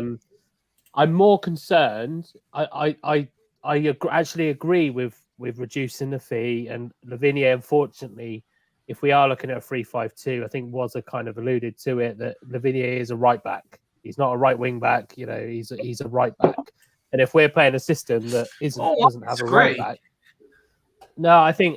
Well, he's for me, he's either a right back or a right midfielder. But I think the same about Hutton. I think Hutton's a right midfielder or a forward right winger. He's not a right wing back. So I think we need to improve our centre backs to cover that. We might be okay as well with Kinsella in there, because technically in a true 3-5-2, it's Kinsella's job, or it'll be Khan's job. If it's Khan, I'm worried. But it'll be Kinsella's job to help out the right wing back. But I just, from my point of view, it's yes, we need a centre back, but we also need somebody who can play on the left hand side. Yeah. And at the moment, like apart from Blake Tracy, who I don't think really should play left wing back at all, we haven't got anybody who can play on left side apart from whatever his face is, Divine. Who I don't know why we haven't. Sade. Sade. What's a divine indeed? Yeah. Well, let me throw a couple of names at you then to see what sticks. And Rich, I'll start with you. Woody mentioned now we need someone at left wing back. I did see over the weekend that once again we've been linked to Tomlinson. Would you want him back again? No. I mean, don't get me wrong. I mean, I saw his 2 goals that he scored for He's on Peterborough half the wages. If he's on half the No, wages. if he's on half a wage, no, no, man. Like, he's too injury prone. He's too injury prone. No, I don't. For where we are in terms of body wise, in that position, we cannot have somebody that's going to play 3 games or 2 games for that matter, then get injured for about 7 or 8 games, then come back for a game, and then get injured for another 10 games. It doesn't make any sense. Doesn't make any sense. I hope Tomlinson sorts out his injury problems, but I don't think that's going to be with us. And I think if we got him on a permanent, that might be a little bit different because he's not in a race. Because then we're paying his wages. No, but he's not. But he's not in a race against time to get fully fit. Where he's on loan, he's got to come in. If he's permanent, I want him playing. But what I mean is he's not got to. He's not. Fuck's sake, 5 years I was on a roll there, mate. He's not on a timer to get. Basically, he's got to come in. He's got to make an impact straight away. Whereas if he's a permanent player, we've got time for him to be assessed by the medical staff, what they can do to try and get him fit to be consistently playing. We can't do that when he's a lone player. That's Peterborough's job. And if Peterborough can't sort out the reason as to why he can't play more than 2 games a season, then just what's the point? So no, I wouldn't want Tomlinson back. Not at the moment anyway. Ben, are you pro Tomlinson or are you not pro Tomlinson? You know what? I kind of agree with Rich that if he's a permanent, I'd have him in, and then we can work on any issues that he has, injuries long term. I want a fully fit Tomlinson is brilliant. I'd love him fully fit, barring Tomlinson. He has got that cloud of he's had a shit streak, and we can't afford to get anyone in who we can't throw out because Divine is at the moment just eating our wages. Can't be relied. You can't sack him off because we've got duty of care for him. We're not going to see him this season again. So maybe we might need to cast the net further afield. I love the thought of Tomlinson because he's a local lad, he's a fan, he's a class player. He can play left, he can play right, he can play at the left-sided centre back as well. He scores goals, got a cross on him, and he's committed. He proper bleeds for the club. But I want him to play 40 games and not 20. And that might be he doesn't get long-term injuries, he gets niggles. That's annoying. So I kind of if he became a Swindon player, then again it's something we could work on and just say, right, get yourself right and then get yourself in. But if you're loan, then you're playing week out. And I don't think we can afford that. So yeah, I'd like a fit Tomlinson, but I can't guarantee it. What's that? The only way I'd get him in is, this would never happen because it just is a pay-as-you-play deal because he's just not proved it for me that he can stay fit. I totally agree with Ben. He is a really top talent when he's fit and firing, but he's just not consistent. And this football club have already said this season that we're not gonna. The budget could be a little bit thinner than what everyone thinks, and that they won't take a chance on someone like that because he's not on the cheapest salary. He won't be from where he's been at Peterborough. The only way I would take him is on a pay-as-you-play deal. Yeah, and the only problem is his age as well. Yeah, it just wouldn't work. I think as well with Woz has just said there as well. I think that might be part of the accelerant towards a Lavinier deal because Lavinier won't be on pence. He'll be one of the top 10 players in terms of paid wages. So I think that might be if Flynn's saying I'm not going to use him, then he's going to say, right, well, let's get him off the wage bill then. So, like I think you said it straight off from the off-5 fee. From the business sense, it makes sense. Maybe from a footballing brain, probably not completely just because we're a bit thin on the ground. But from a business sense, if we can get him off the wage bill, bring in a centre-back, could we then free up a bit of the wages to to, hopefully put some quality on that left-hand side, because we all know the best players come available on the 31st of August. So we've got a good bit of time to wait until then. Ben, I saw you wanted to jump in, but I just want to hear from Mark, Nick, and first Gary on whether they would have Tomlinson back. Absolutely. No, I don't think I'd have him back personally. I agree with everyone else. If we are so desperate for a left back or left wing back, whichever position you want to say, we can't have an injury-prone person there. We've already got Divine, Divine in the squad. We don't want another one as well. So no, I paying a play, like you say, he's probably too old for that sort of deal. But yeah, no, there must be another left back wing back somewhere out there that we can find that's better and going to fit the squad and fit. Mark? Yeah, I'm inclined to agree. I think we should probably stay clear. I mean, he's been down for a couple of loan spells now, and yeah, he's looked good on occasion, but has had injuries on both occasions. I think realistically, yes. I mean, if he was fully fit and on half the wages, then 100% he's worth the punt, because he's definitely a capable footballer. The reality is, he would be an expensive gamble, and I don't think with a small squad that we can afford to take an expensive gamble. And we've already got one on the books with Divine, and is he going to play again this season? I mean, he's played 1 hour of football since he's been here, so it is a bit of concern. But he's still on the wage bill, and whether we like it or not, he's going to be contracted to be paid. So we've got to be careful with the pennies when we're looking to bring somebody else in. With regard to Lavinia, then I mean, yes, he had a couple of half decent performances last year. I mean, Northampton away was a sterling goal, and probably one of the best players on the pitch that day. But flatters to deceive. I mean, he's not in the same category as a Ronan Darcy, because he has got something about him.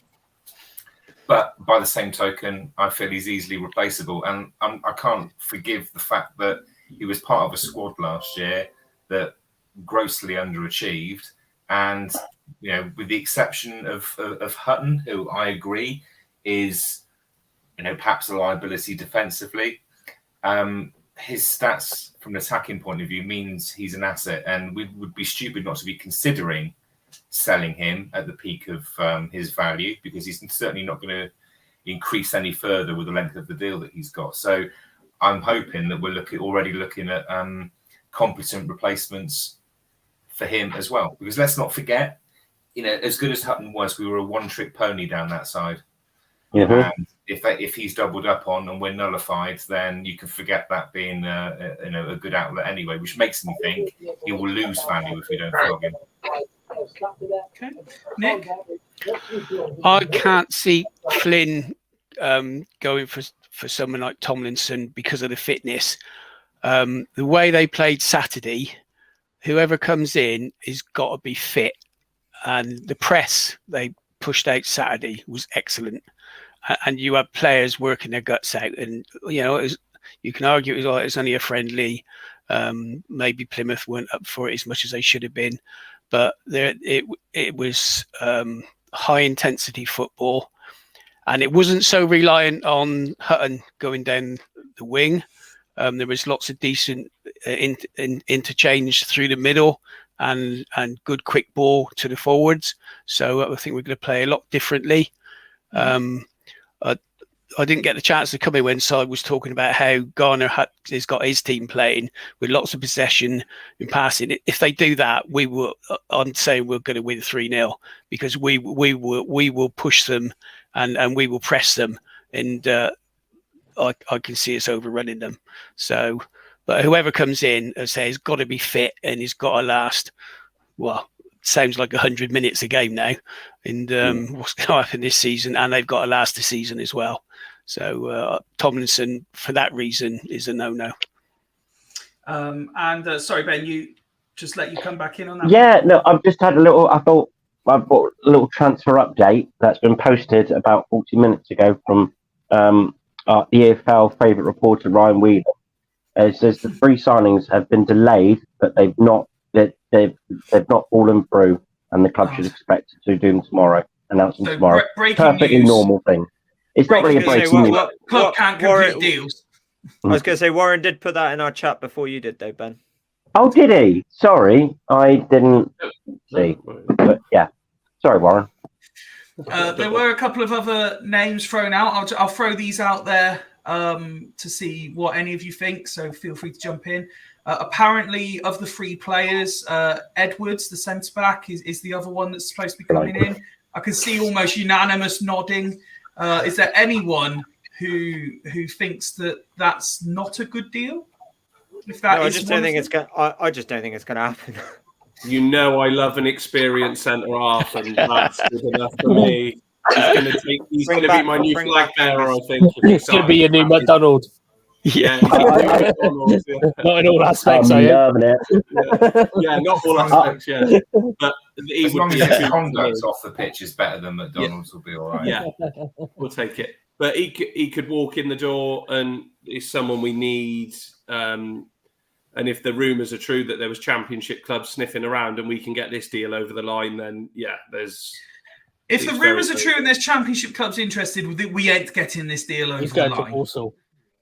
Yeah, but you'd be surprised at this end of his career. I think that the talk was that he wanted to get back down south. He wants to play football, the lad. So, you know what I mean? He's 29. He's not nowhere near the end of his career, don't get me wrong, but he's at the, you know what I mean? He wants to play football. And if you know that if he signs, he's going to be our first centre half on the sheet. Do you know what I mean? And for me, he might want to come in and play football rather than sit in a championship squad and not get guaranteed those minutes. So if the club get this over the line, it is a very, very good deal. The championship talk also might be agent talk to bump up the value and to bump up the wages. If that's the case, Flynn won't pay it. That's too inflated. That's also a very good point. It's also a very good point. The other name that essentially came from nowhere, but it seems to be gathering speed is Young from Bradford. Do we think that would be a good addition as well if he's the third player? Only if it's not a loan. If it's a loan, I'm not interested. I'm not fucking loaning any more players from fellow clubs. It's so fucking tin pot. It pisses me off. Like it's just it's something that relegation teams that are worried about being relegated should loan players off higher league clubs. We should not be trying to loan players from teams that we're trying to compete with in the top. Top. We're going to end. It'd be like bloody when we had Doyle. It'd be like as soon as we were due to play Bradford, they fucking recalled him. I could be completely wrong with this, but I looked at this kid's stats earlier, and for me, like, didn't he go out on loan? 17 appearances, no goals. Is there something that I'm missing, or I think that was Barrow, wasn't it? Is he a lot of talk, or I don't know, but I don't know enough about the lad. But as striker, you look at the goal record, don't you? And so I was talking to Liam about this because obviously being a Bradford fan, he would know. And he said himself, yes, his scoring record isn't the most flattering thing. He said, but what he does offer is he's the sort of player who could be the perfect foil for someone like Austin to really elevate his scoring numbers. What type of striker is he? Is he like a big number 9? Well, he's I not know massive. nothing about him. He's not massive, but he can play that role. And he's fallen out with Hughes, isn't he? Yeah, that's the whole reason because again, listening to Liam, Bradford fans would be upset if he was to leave, but apparently he fell out with Hughes, and Hughes has basically said, "Look, we know you've got, I think it's 2 years left on your contract, but if you find a club, we'll kind of let you go." I still feel it's going to be a loan deal. We're saying he's a winger. Well, if he's got 2 years left on his contract, we ain't paying him out of his contract 2 years. Well, it depends on the mutual agreement they might have with Bradford, might it? If there is a massive tear in that, they might just end his contract. Mutually agree it. Yeah. Sure. I mean, he is only 22 as well. So what's his first name? Jake Young. Yeah. I mean, from what I've got a couple of friends that aren't Liam, they're Bradford fans, and they do say they like him. They for his work ethic, and I agree with Wazzy. You look at his stats and you think, oh God, if he's a striker, forward, whatever, you're looking at how many goals he scored. I mean, he has got 2 in 7 for Bradford. That's same as my stories record. But then you look at like Wakeland. Wakeland didn't do too much at Barrow. Barrow just don't. I don't think we should look at Barrow because they don't seem to do very well with a lot of players. So I mean, There was some Hutton was players. at Barrow as well, wasn't he? Hutton was at Barrow. Yeah, Hutton was at Barrow. Yeah, exactly. And I all remember us looking at it going, "Oh, he ain't going to do fuck all. Look what he didn't do anything for Barrow." So it's, but yeah, it's. I think because of that record, it lowers his value a little bit. Hopefully, if it's a permanent, I really don't want a loan. So Liam's just adding into the conversation. If you look at the friendlies, he's been left out of all the first team friendlies where they've had 3 goalkeepers in the squad and he can't get in. He does also have a promotion on his record because he was in the Forest. But if he's a winger, we don't play wingers. We play wing back. Yeah. So I can't say against him. When we say he's a winger, I think we need to assert what we mean by that, because from the clips I've seen since I was first told about it, he's not a winger in the Anthony McNamee, Ricky Shakes, Tyree Shade category. But we're talking more of a wide forward like a RHM or a Wakelin potentially. Right. Okay. And we got to think that this could be the depth that we need, the quality and depth that we need. Yeah. Like as long as we're not going to sign somebody who's expecting to start week, because and I've said in the chat, I'm quite comfortable with our forward line. I think our forward line options are really good. But we do need a bit of depth behind them in terms of if Charlie Austin gets injured, if Hepburn Murphy gets injured, which is probably going to happen at least once this season. It's kind of, we need a little bit of quality and depth. And if Jake Young is the player that, I'm led to believe he is, where he is a winger, but I've heard he can play a little bit in the 10 role as well. He could be the type of player that Flynn turns to and says, I need to change this up a little bit. I need to change our approach. I'm going to bring you on type thing. And, so hopefully it'll be a bit like that. And it's very similar to the conversation I was having Friday about Louis Barry going to Stockport. They were saying he's not the player that suits their style of play, but what he does do is give them something different so they can change. You don't want to be stuck just playing one way. There'll be times in a game where we might have to sacrifice a centre half, and he would come on, and then you go to a back 4, and then you chuck him and you put him as one of the 3 at the top end of the pitch. So it's good to have. And you made a great point with regards to saying he's a winger, but when you play in a 3-5-2, you need a striker that's going to be down the channels, that's going to be working, because Charlie Austin will be in the middle because we'll need him there in that fox in the box, and that, opens up for Hepburn Murphy and this lad if he does get over the line. You need someone that's going to be working the channels and getting, and putting the ball in the box at times as well. Could he play in the hole? Sorry, Gary. I'd say, could he play in the hole? Yeah, again, what Woody quite rightly said about depth, and if you use the graphic that I've been posting out every time there's a transfer, could he even be the player that plays the same way as Kemp potentially? And you've got them 2 on rotate. Is one way of looking at it. For those of you that were there, all of our panelists are just coming and going. I'm finding it very difficult to work out who's doing what. For those of you that were there on Saturday, what did you think to some of the trialists? Did any of them stand out in particular? The left wing back, Brooklyn Genesini. Genesini. Yeah, he wasn't brilliant as such, but he did a job. Liked to tackle, got a foot in. He did okay. Whether he would be a first choice or a squad player, he'd probably be more of a squad player, I would think. The others, not a left wing back, he wouldn't. Well, no, that's true. Straight in. The other ones only come on late, really. This centre forward, he didn't get much of an opportunity to show anything. I can't remember who else come on now. So no one else really stood out. It is more established players played decent.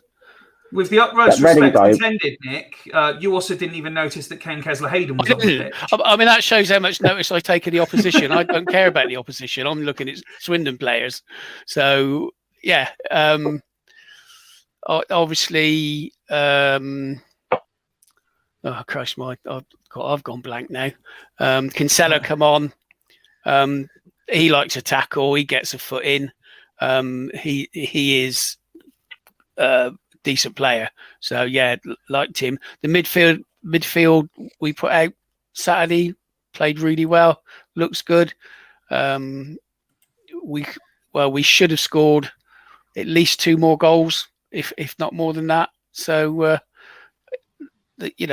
for me, the first 13 can compete, but we all know what the problem is. We need more than 13 players. 13, simple as that. But to be honest, that was the best football I've seen Swindon play since I don't know when. It was really, really good. It was really good. There you go. You can't get much higher praise than that. Any other comments on Plymouth before we go into the main event of our pre-season predictions? Well, because I wasn't there, I do want to know if people that did want to go. What is Flimble? What type of football does he play? Does it mix it? Is it good football? Is he hoofing it? No, he's not hoofing it. They play it long when necessary. Play it out from the back when it allows them to do that. It's good.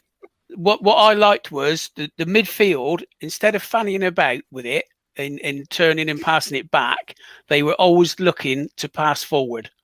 And little 1-2s between McEachran,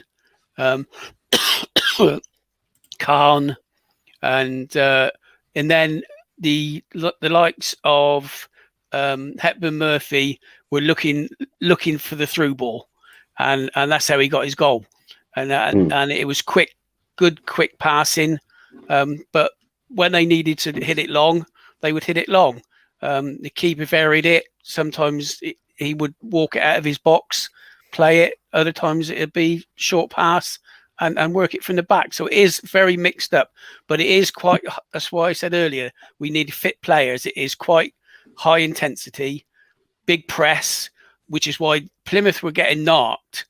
Every time we had a press on them and we were going past them, they were tugging players back, shirt pulling, tugging the arm back, all the game they were doing. If it had been a normal league game, they'd have had at least 3 or 4 bookings. There was one brilliant moment because I was sat right behind the dugout and it's on that side that Charlie went for a ball. There was a bit of a, I think we got a free, well, they might have got a free kick. And the Plymouth player got a bit rattled and started shoving him, pushed him in the back. He was getting assy. And Charlie just looked at him and laughed. It was absolutely brilliant. So, and people would say worrying about Charlie Austin. That's probably the fittest I've seen him since he's been back at the club. He was mobile. He worked hard. He had a smile on his face. He looked really happy to be there. So for me, that is a massive bonus. So, I couldn't, that's why I say Saturday, I think we'll be fine. I couldn't have been more pleased. And yes, it was only a friendly, and we know, you can look at friendlies however you want. But for me, the actual football they played was really, really good. Isn't it nice? Well, one last question. We might have a manager that might actually have a plan B or a different way, or mixing it up, because we've been crying out for someone like this. And I think a lot of people have thought, oh, Flynn, he ain't got the greatest record at Walsall, he didn't do this, but you forget what he did at Newport. And I'm a big preacher of this. Do you know what I mean? He done something on a shoestring budget that, well, from what you hear, was worse than ours, and he turned players at this level into players that can play different styles of football and work. And I'm hoping this guy can do it here, because if he can, we'll be much closer to the top end of the table. But he deserves a lot of credit. And I think he could be the one that's going to have different ideas. And if things aren't going right, he's going to act, he's going to change it. And that's what we've been crying out for. Yeah. And he's got good man management on him. I don't know if you saw the comments about Minturn. And, I was going to say this actually, because this is one thing I have been impressed with, that he is, where we criticise Morris for just basically calling players out, Flynn seems to be making a point of saying this player needs to do this so that I can consider them for this. And I know a lot of fans, and there were a couple of the pictures of his goal line clearance as well. And Flynn came out and spoke about it post-match. Yeah. One last question, Nick. Can Murphy Mahoney reach the crossbar? Yes, yeah. You have to think about that. I'm worried now. I was just thinking, did he make a flying save into the top corner? And he actually played well. And Good. yeah, there is a worry I'm when only if he joking. gets battered. No, I know you are.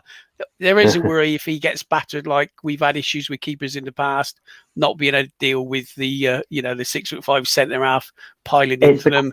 That's a concern. But as a shot stopper, which we've always had decent shot stoppers, he looks good with his feet. He's very, very vocal, which I think is a massive issue. Is a massive positive for a keeper. You need to be vocal. And say I was sat behind the dugouts and you could hear him shouting. Right, there was only 3,500 in the ground, but for me that was a positive as well. So yeah, we'll see how the season goes on when we start defending corners. Yeah, that's it. My only concern with him is crosses, deep breaking crosses that he goes up with these sort of like 6'3" strikers. Yeah. Who can lead. And, they didn't really knock corners into the box, so they would play more short corners, Plymouth. So he didn't really test Sutton. When we got Sutton, he's going to rake deep crosses into the box all the time. He needs to be on his toes. Yeah, that's where the press comes in. We got to stop the ball going in the box, haven't we? Yeah, we need someone to give him a little lift when the cross comes in. But to be fair, height's not always to do with that because Bryn was fucking atrocious at grabbing crosses. Yeah, true. And he was huge. So it's, I think as well. This is true. Shay Given was a good keeper as well, so he was tiny. It's all about confidence. If you're willing to put your neck on the line, then and command your. If you command your area, it doesn't matter how big you are. You're a scary fucking keeper. If you can command your area, the fact that you're saying the right things, like where he's talking, I know it was only Eastleigh, but he had a lot of the ball at his feet at Eastleigh, and his distribution is probably one of the better we've seen of recent years, in my opinion. That was the same, noticed that at Melksham as well. And we got was it QPR we got him from. So I know he's small, and I know we joke about it, but there's a reason he's at QPR. There's a reason that they're seeing something in him. Of all of the keepers that are available to go through. Now I know we could say the same about Bryn, but that was my biggest flaw with Bryn was his claiming of crosses. Everything else I was pretty comfortable with him with. But with Mahoney, he might be actually quite good at claiming crosses. He's just, I always used to joke to say if you're small, that just means there's less of you to lift off the ground. So it's, but yeah, I think that's exactly the parallel excuse I use when I'm at my martial arts training with Aidan, and he's like doing five burpees for every one of me. I'm like, but do you have any idea how hard it is to shift this much weight, this much ball to the floor and back? No, mate, mine isn't muscle. The only trouble with QPR is that I see they got stuff 5-0 by Oxford on Saturday, so they might be calling him back a bit quicker. Well, he did say it. You laugh though, but he did play a couple of games, didn't he? Yeah, I think so. He played in the playoff. One of them, I think. Did he play in one of the playoff games? I'm not sure, but he did play against Sheffield United, and he got man of the match, I think.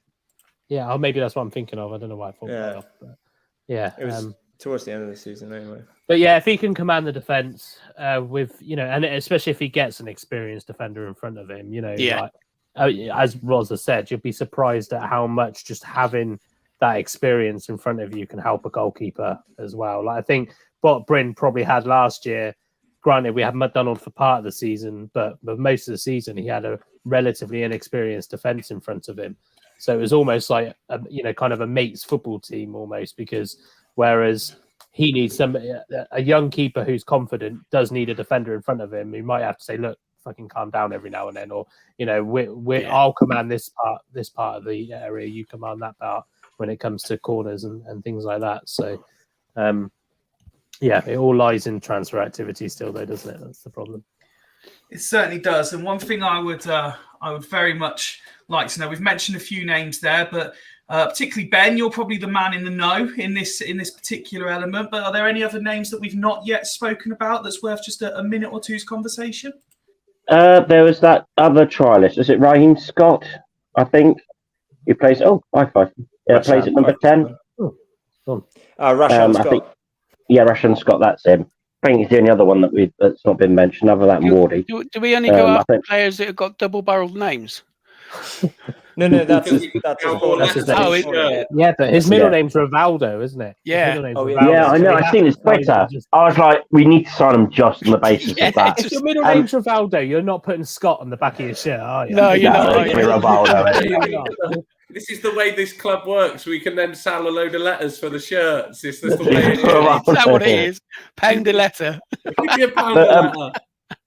Didn't he play as an attacking centre midfield? I don't know if he'd be a good option to cover Kemp or not. I don't know how good he was. I think that's where he came on against Eastleigh, wasn't it, Willie? Eastleigh, No he was a tackling bit centre. more he was a bit more striker against. He went with two, didn't he? He Yeah. went him Yeah. and because he came on for Wakeland, I think. I can't remember. Was he clever on the ball? Was he- Oh no, wait, no, it was Wakeland and him. Sorry, it was Wakeland and him. Because it was Austin. Wakeland came on at half time. Austin went off for Scott, I think. I thought Kemp went off for Scott, but I could be I wrong. don't know. Either way, but Yeah, he was not right. definitely playing a bit further forward than a 10, I think. Yeah.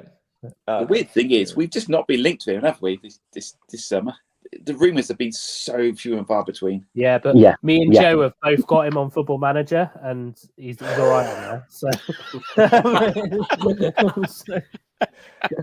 It's all that matters. yeah. Was this where we were commented about he's a winger who, what was it? He can't pass. He's got reasonably good acceleration, but no pace or something like that. Yeah, according to Football Manager, but I haven't lost a game since he's been playing. So for me, he's a fucking hero. Rivaldo. Sign him out. When he's playing well, it's Rivaldo. When he's not, it's been Scott. Yeah, it's a bit like Andy Yeah. Murray. When Andy Murray plays well, he's British, but when he's not, He loses Scottish, Andy Murray. It's like Tyree Shade. When he's playing well, we call him Sade. Sade. When he's not, we play him. Yeah. Has he ever played well? No. one game. He played well in the game with Carlisle. He came off the Hang bench, on. did well. I have to say, and forgive me if it wasn't, but I'm sure it was in a discussion I saw you having on Twitter, Ben, about Sade, and it was either you or the person you were talking to actually referred to him as having an eye for goal. And I had to restrain from saying, yes, I remember that absolute thunder bastard he scored. That Thundercunt. He scored. Well, he's great at Thundercunt. Apart from actually Northampton, which was a good finish, they've all been shinned in. They're brilliant. But The only thing unless worse than his that's goals is his absolutely celebration. played, yeah, he'll score a shin from a yard and then wheel off and do a backward flip and then not land it. That is Sade to a T. I love him for it. Right, he'd be our left wing back on start of the open day. Yeah, amazing. Yeah, he probably will be if he's Could be. fit. I don't think he's fit. We're going to No, it's not 100%. we're going to move towards our pre-season predictions now with such a big panel. I asked the guys to send me a prediction table, and thankfully, in the main, the guys did. We were only a couple of Fools regulars short, and what I've done is I've taken an average count of the positions to get a finalised Fools prediction table, which we're going to go through shortly. But just before we do, we had it ticking along in the intro and at the start. But as we've been saying now for a few weeks, this Friday, we're very excited for FRI Live. As I said, I think 11 of the 12 Fools are in attendance on the night. We'll be doing the proper Colchester chat, getting audience participation. We've got quizzes. Very thankful to Mike for sorting them out for us. And of course, the charity auction for British Heart Foundation as well. We published, if you haven't seen it yet, we published a list of everything that's confirmed as auction lots currently. And as soon as we did that, more stuff got added, including, and I have to say, credit where credit is due. I know he's not everyone's favourite and they're not everyone's favourite, but we got a message from Liam today to say that Bradford City have agreed to help out as well with the charity auction, and they've offered up a table for 4 in hospitality for our away game in October. So that's been added to the list as well. Nick, you've been heavily pushing it without tagging us in any of your posts. Going full solo on it. Yeah, sorry, I'm an old git and I just At least he follows us now. Yeah, he follows us at last. I hit the wrong button. Kicked But myself out and had to rejoin. It's shaping up to be a good night, isn't it, Nick? Oh Christ, yeah. We have got some top things that you can bid on. Funnily enough, on Friday I changed my motor on Friday, and I was chatting to the salesman. He's a young kiddie, and we was chatting, and was chatting football general, and I said to him, he said, "Oh, what are you up to football wise?" And I said, "Oh, we got this auction coming up," and I knew he'd like it. Huh? Has he donated a car? I wish. There would be one bidding for it. And yeah, so he was chatting for me. I said, "Oh yeah," I said, and I knew he would be interested, but he hasn't put a bid in yet. I showed him the clay pigeon Uzi shoot. He's seriously, you're having a laugh at you. Yeah, I'd be firing a bloody Uzi. So whether he'll actually put a bid in or not, he said, well, yeah, he said, I could well go for that. So hopefully we'll get something. But yeah, I mean, we got some fantastic things to go for. From things that I expect to get 5 or 10 quid for, and to things I expect to get 100 quid plus for. So yeah, there's every range there. People can spend a few quid, or people can spend a lot of money. So hopefully we can. Hopefully the bar will be flowing, and then that's when we get the good bids. FRI Live, is it going to be a late one? The way it's going, you need to leave at 4 a.m. for Colchester. Yeah, basically. So the plan was to finish early, but as soon as we saw the roadworks, we thought we'd just plough through, and then we'd finish about 3 a.m. so people could go and get straight on the bus afterwards. Straight in the car. We should actually probably advertise it that there is roadworks on the way to Colchester. I think the A12. They're shutting the road, so give it a couple of hours. As been warned by everyone, it's going to be shit. The traffic. You better give it a couple of hours. Diversion through Northampton and add in half an hour to your journey, or add in probably about 25 minutes and coming up from the south. Well, the travel club's leaving an hour and a half earlier. It's leaving at 8 o'clock now. Everyone also doesn't know the travel club. It's now leaving at 8, not 9:30. In a serious answer to that question, we are scheduled to start at 8, and we're due to finish at 11. We can't go much late. We can't overrun too much because I believe the place actually shuts at 12. So we certainly won't be overrunning too much. We could do a lock-in. Yeah, please do lock-ins. Nick, open the bar. I think a few people have got have booked rooms, so just take it up there, I guess. There's no way you're not getting anywhere near my room. Arch wants to know what motor you got, Nick. MG. Not what I would think of an MG in the first place from going back a few years, but yeah, a new MG. On that exact point that Rich was just making, Liam says booked a room so I can have a drink. He says he's also in Salford tomorrow for their media day, and they're sorting something out for the auction too. So look forward to hearing about that. Thank you, Salford. He's a nice guy, really, despite what half the fan base think of him. Joe says, Joe says clay pigeon with an Uzi, yay. And then it's the Archers Colchester party, which very much looking forward to. Right, pre-season predictions then, guys. As I said, I asked you to send me your predictions. Thank you to everyone who did. We're going to start with the bottom of the table. And Wazza, I'll start with you. If I flash the graphic up, is there any surprises for you here? According to the Fools that submitted their prediction, let me just get rid of the tickers. You can read it. Crawley are going to finish bottom. They had an average finish position of 23.5. Harrogate are the second team to get relegated, just narrowly losing out to Newport. Morecambe also in some trouble. Crewe should just about manage to stay safe. Mikey, if you borrow Sandro's spreadsheet. No, mate, this is all my own work. Definitely Excel document going on there. Any shocks for you at the bottom half of the table, particularly down the in the relegation spots, was there? No, not really any shocks. I think I personally think Barrow will be lower than 16th. I think their bubble's going to burst.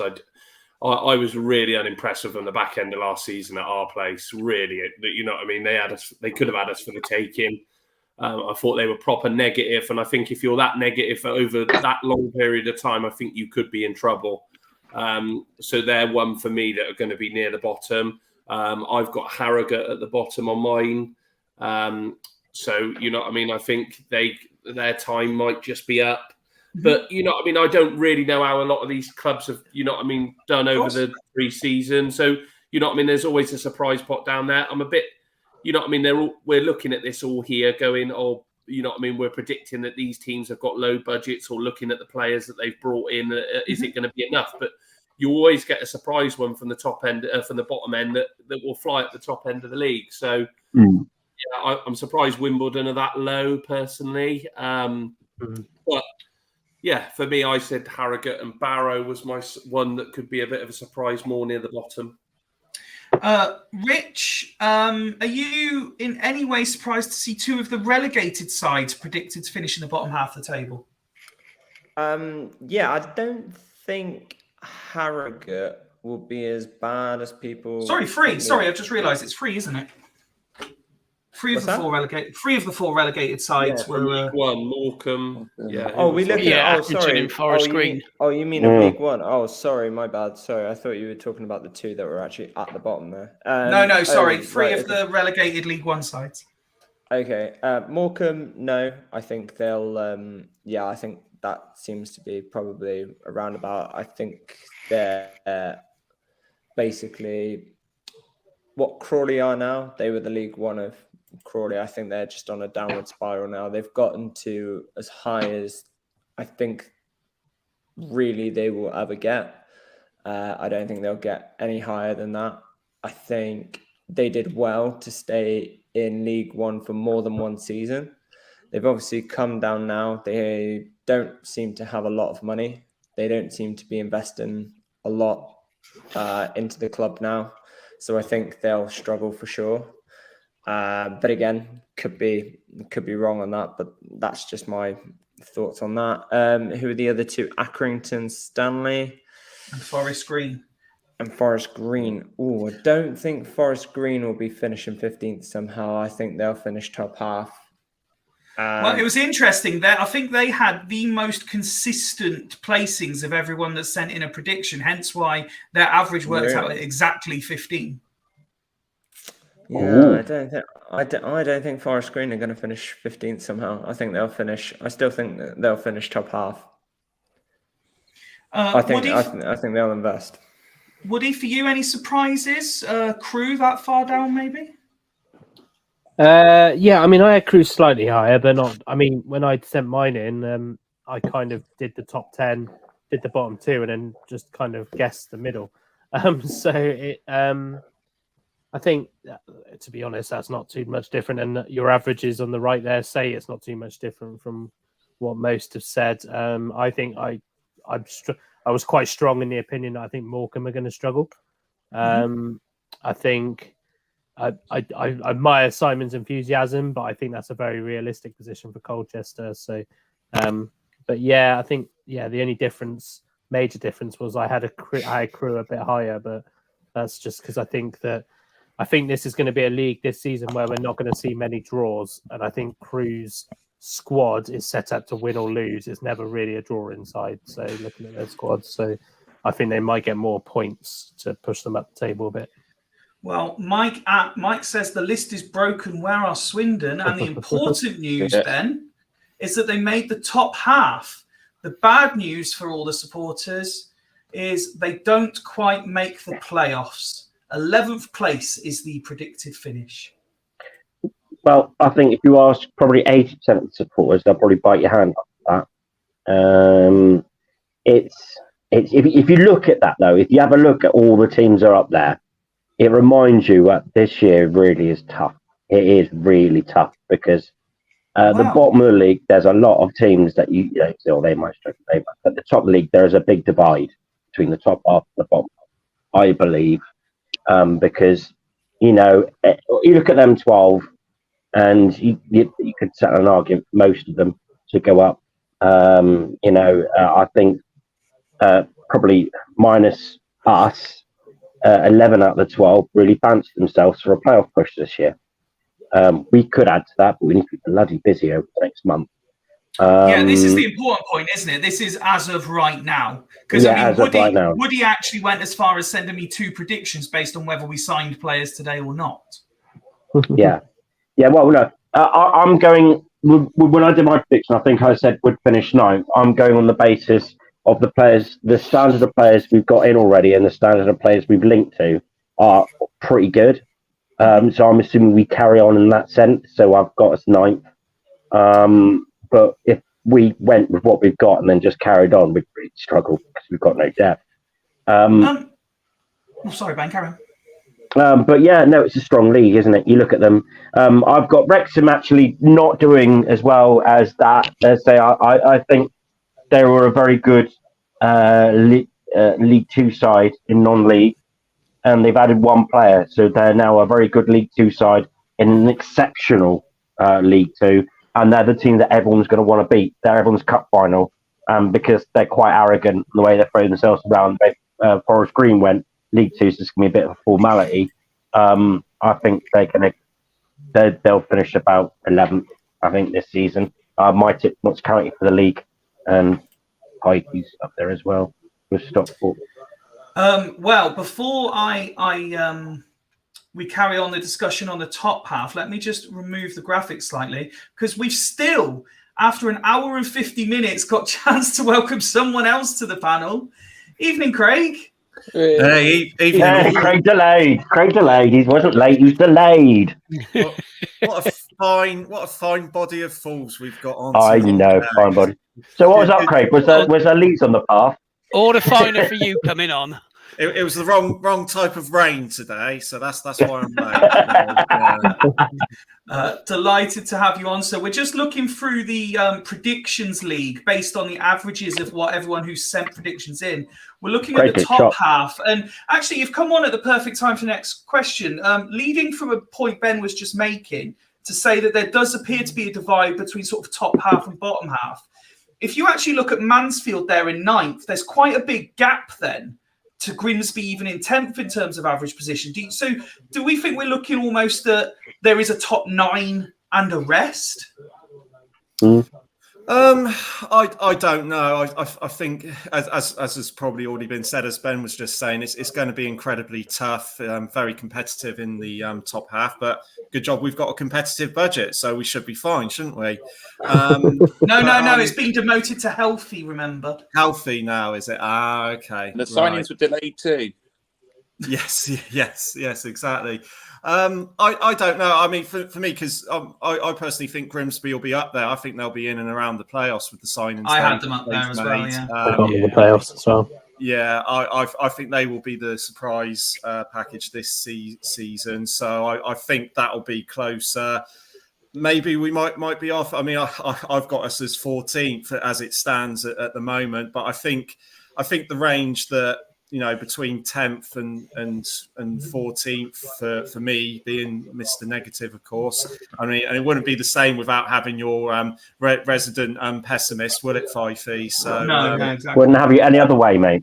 But I think that range is, you know, I wouldn't be too, you know, if people said 10th, 8th, you know, or 9th or even, I'd say that's probably within the range, really. But yeah, I don't think we're anywhere near a promotion contenders as of yet.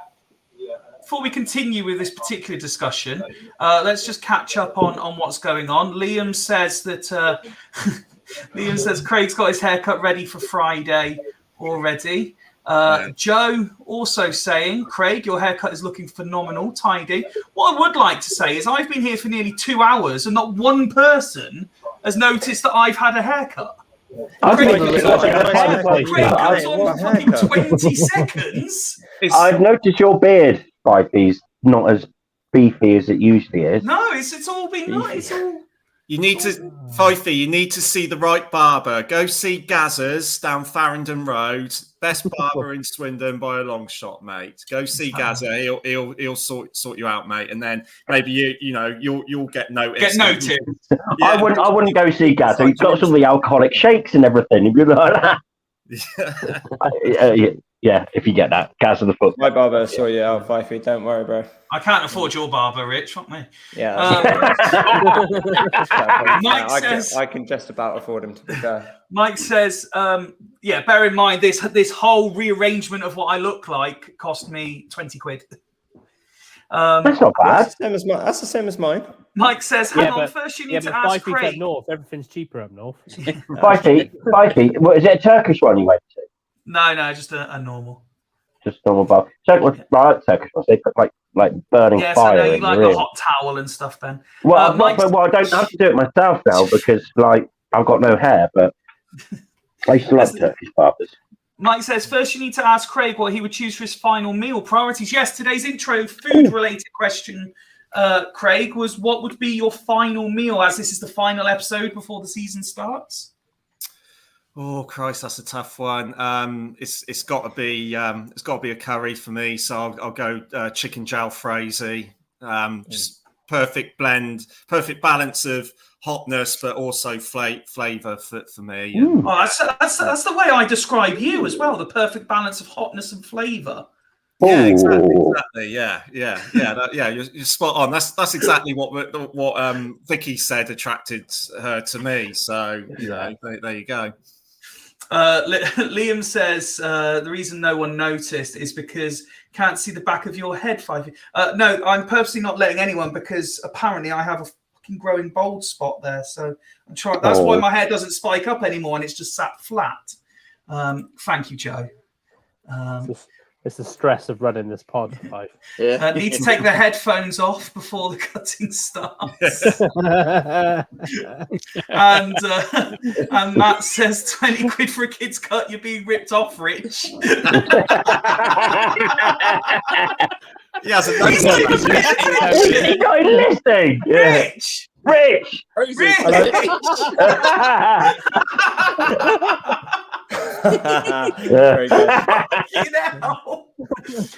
There was a comment further up getting this back on topic, which was very apt. And if I again bring up the averages, fools seem to agree on the top three, but who will win the playoffs? If I flash this up again, you'll see that Gillingham and Stockport almost unanimously picked as the top two. MK Don sneaking that third promotion spot based on the averages.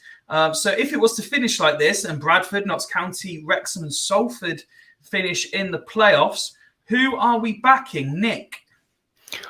Well, I disagree with it anyway because I've put Notts County to win the league, and I've got Grimsby in the playoffs, and I think they'll win the playoffs. They're my dark horse. But in answer to the question that you were asked, if it finished like this. But you never answer the question you get asked, do you? Everybody knows that. You're like a politician. Are you Nick Oakus Road or Rishi fucking Sunak? Not answering the question. Right. Of those, Bradford, Notts County, Wrexham, and Salford make the playoffs. Who's Notts going County by a country mile.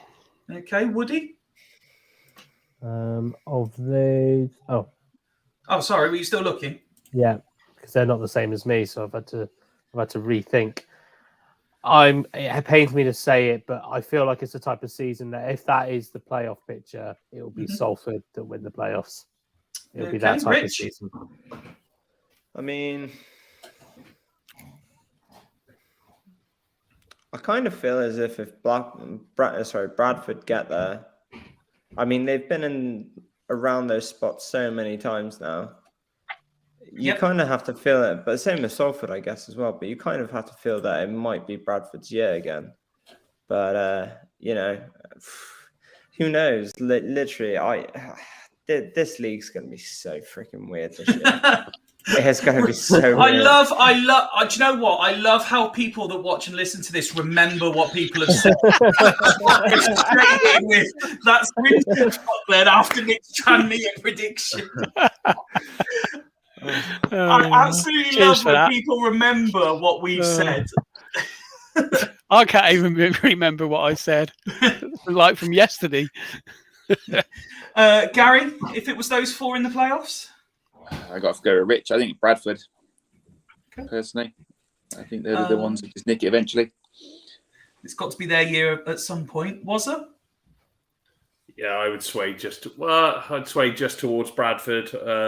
But it's that if that was the playoffs, it's going to be mad, isn't it? You've got the 2 teams that have come up from the conference or from the National League, and then you've got 2 that are battle scarred from from League 2. So I know we all say this, but the lottery the playoffs is a lottery, and if it ended up like those 4, you could make a valid case for every single, for all 4 of them. But I would just lean towards Bradford. But okay, Wrexham. Just going to say Wrexham would somehow find a way to bottle the playoffs anyway if they were in the playoffs. So that's all I'm saying on that one. Why is Liam telling me to piss off? Is it because everyone's talking Bradford? Sorry, Ben. I would say it would be, I agree with Nick. I think Notts County are going to win the league. But I would say it'd be Notts County Bradford final, and I think Bradford would edge it. It pains me to say this. But Bradford. Speaking of pain, Liam says if we go to the playoffs and I get to chicken at Wembley, you will 100% see a knee sliding chicken. When is Sanjo being announced at Crawley's just come up in the chat as well? Oh, that'd be brilliant. He's already there, mate. That's why they signed Darcy. I realise why I'm being told to fuck off now. You said it's got to be their year sometime. Finally, Craig, if it was those 4 in the playoffs, who are you thinking? Yeah, that's more or less who I had in the playoffs. Apart from Bradford, I had them to go up, and I had Doncaster as playoff winners instead. But it has to be noted that back-to-back, there hasn't been back-to-back promotions since Bristol Rovers when they were last in the National League. So I'm not too impressed with what Salford have done either. So if it was out of those 4, I'd have to have Bradford because they were my choice of automatics. Okay. Same question that I asked the team on Friday, and I asked Si. In the year that's being billed as the year of the striker, who are we thinking? And Ben, if you can try to avoid saying Charlie Austin, who is going to say Charlie for the Austin. Golden Boot? Let's start this one with Ben.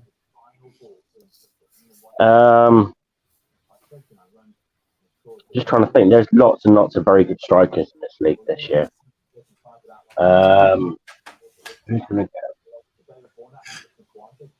I don't think Cook's going to go this year. I'm going to stick my neck out, and I'm going to say it's the geezer at Notts County whose name escapes me. Who's dropped down. Yeah, I think he's the complete package, and I think he's going to be bullish, and I think he's the type of player that can hold his own weight too, and I think he'll be top scorer. Rich? Yeah, I agree with Ben. It's who I was going to say, Didsy. I think it'll be McGoldrick. Was it? Yeah, as boring as it sounds, I just think he could be at this level, he could be unbelievably good if he gets the service.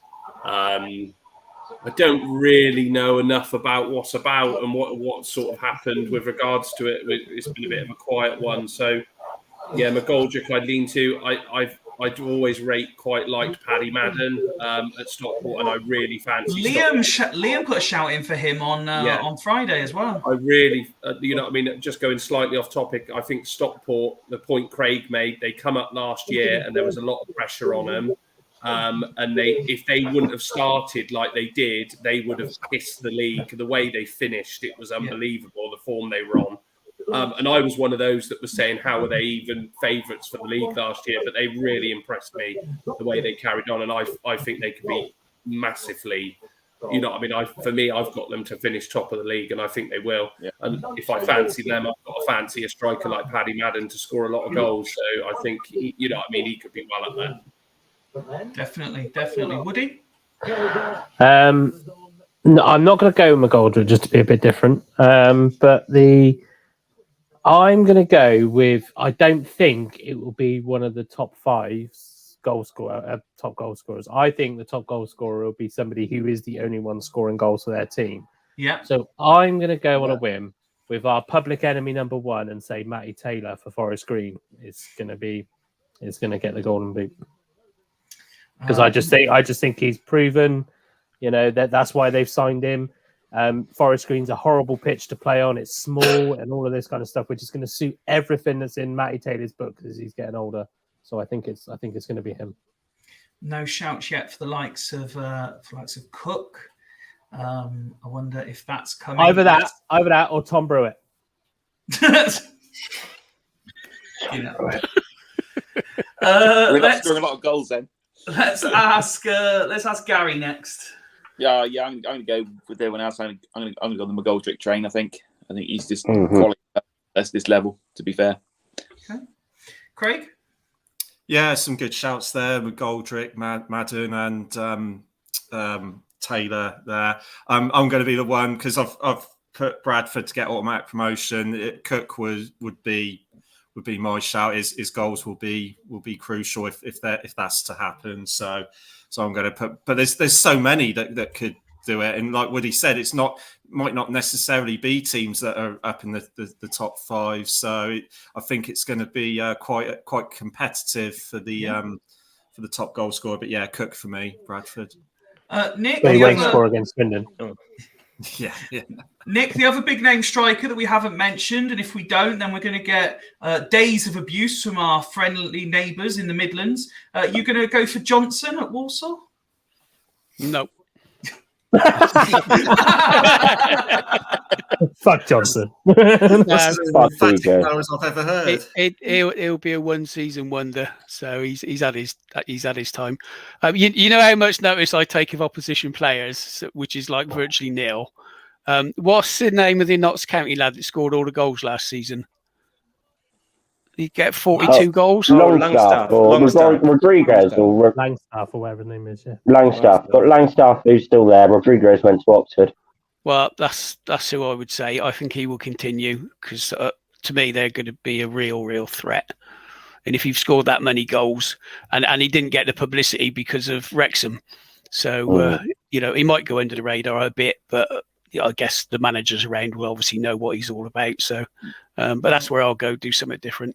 Nick, who's up top for Tranmere, by the way? I've got Tranmere to finish 15th. So it doesn't matter this season. They're going to have a big fall from They've actually got a good striker, though, Tranmere. They signed that, what's his name, from Carlisle. Good striker. Oh, not Edmondson. No, not Edmondson. Fuck me, I hate that Port Vale twat. No, what's his head? Now. I would say the top scorer's got to be a Smith because there's a lot of Smiths around that are centre forward, so one of them must do something this season. Yeah. Oh, what the fuck's his name? That player. You thinking of Dennis? Dennis, yeah, that's it, Dennis. He's a good player, actually. Dennis. If you missed any of those, Greg said even though he's injured, Paul Mullin will win it. Rob pointing out he doesn't think Longstaff took pens either.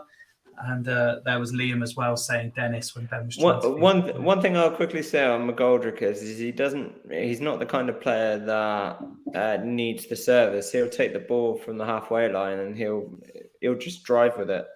And I don't know if anybody saw his goal the other day in the pre-season. Yes, that absolute rocket. Mm-hmm. Yeah, that's the kind of thing he's got in his locker. Yeah, so that's why I think he'll be a big threat. He's bullish as well. He's big. Yeah, and he's got pace as well. So I can't believe on this pod that we have got Swindon Town fans thinking that Notts County are going to win this league. When does anyone know their manager or head coach? Yeah. I know. 3 draws for a win. I can't. Luke Williams. I'm going to go on the Stockport statement here that I did last year that just finished up that I was okay with it. I just can't have Notts County. I can't have it. I can't have Notts County. And hopefully they won't because I've put them to win the league on mine. Oh, so. Brilliant! Yeah, that makes me feel a lot better. Actually. The worst League 2 game you can think of. I was going to say, worst League Two game you could. Oh, shut up. Sorry, carry on. I'll go after you, was I? No, go on. I would say the worst League Two game you can think of will be Colchester versus Notts County. Ben Garner's football versus Williams football. There'd literally be no shots on goal. just back fours playing it between themselves. That was my joke. Carry on. You'll be surprised. Rob says it's going to be a record tally in this league from McGoldrick. And Sam Trauma saying, told that Luke Williams still lives in Swindon. I think I heard that the other day as well. A long commute. No, that's quite a bit of a drive. Maybe he works from home. Just got a video. Do you think he goes to Hooters? Do you think he goes to Hooters? I don't know, Ben. I don't know. But you've heard it here first. Gillingham and Stockport are going to run away with the league. Crawley are going down. Swindon are going to miss out on the playoffs and finish 12th. And McGoldrick is going to win the Golden Boot. You could take that as read because, we know what we're talking about clearly. Based on last year's predictions, I remind you, I think it was Wazza and Woody didn't understand why anyone was saying Stockport could get near promotion. And Nick was adamant that Tranmere were going up. So that tells you haven't even mentioned Mansfield. We haven't plugged Mansfield this season. What's going on? We haven't mentioned them. They love Charlie Austin there, by the way. There's a lad there who's a big Charlie Austin fan. He thinks it's amazing. I worked out, actually, and I'm going to apologise to Harrogate fans, because the last 4 seasons, I think I had a look at another prediction thing. I've predicted the bottom of League 2 right. Sorry, Shah, because obviously Rochdale were at the demise of my psychic abilities last season. But the last 4 seasons, I've got the bottom of League 2 right. And so sorry, Harrogate. Nice tea, though. With all of those predictions in store, we look forward to you all ribbing us all season for how wrong we are. But even though we've said Swindon are likely to finish 12th, Ben, we know that there are fairy tale stories. You saw one today, so it's only fitting, with Mark disappearing earlier in the show, that you see us out with an ode to Stuart Broad. Oh, Broady. Yeah, what a tremendous career for Broady. Last ball of the bat, 6. Last ball with the ball in his hand, takes the wicket, and it denies Australia winning the Ashes. Well, they won the Ashes, they retained it, but winning the series for the first time in 22 years. So well done, Broady. An absolute legend, and it's going to be weird seeing him not lead that for England with Jimmy Anderson. But good thing is come to an end, and he's left on the top, and he can still go pretty well, can't he? And that's him from cricket altogether, which is sad. But there you go. I think at the end of the day, Craig, it's only rounders, isn't it? Rounders. Yeah, it's rounders for posh cunts. That's what it is. So. Because someone's got the telly now playing quite loud in the background, so I'm going to see us off there just over 2 hours. We look forward to seeing you there on Friday night. There are still a few tickets left, so if you do suddenly have Friday night free, drop one of us a DM. We can sort you out some tickets. Like I say, we've got games, quizzes, Defend the Indefensible, and of course the charity auction, all in an attempt to raise money for British Heart Foundation. But if we don't see you there, you can pre-bid. Follow our socials, got all the information of where to send those bids to. And if you're going to Colchester and we don't see you on Friday, have a great trip, be loud, be proud, and bring home some opening day points. We've been Fools Rush In. We'll see you Friday. From all of us, good night. Take my hands, take my whole life too, but I can't help falling in love with you. God, 2 hours, leave the fucking piss.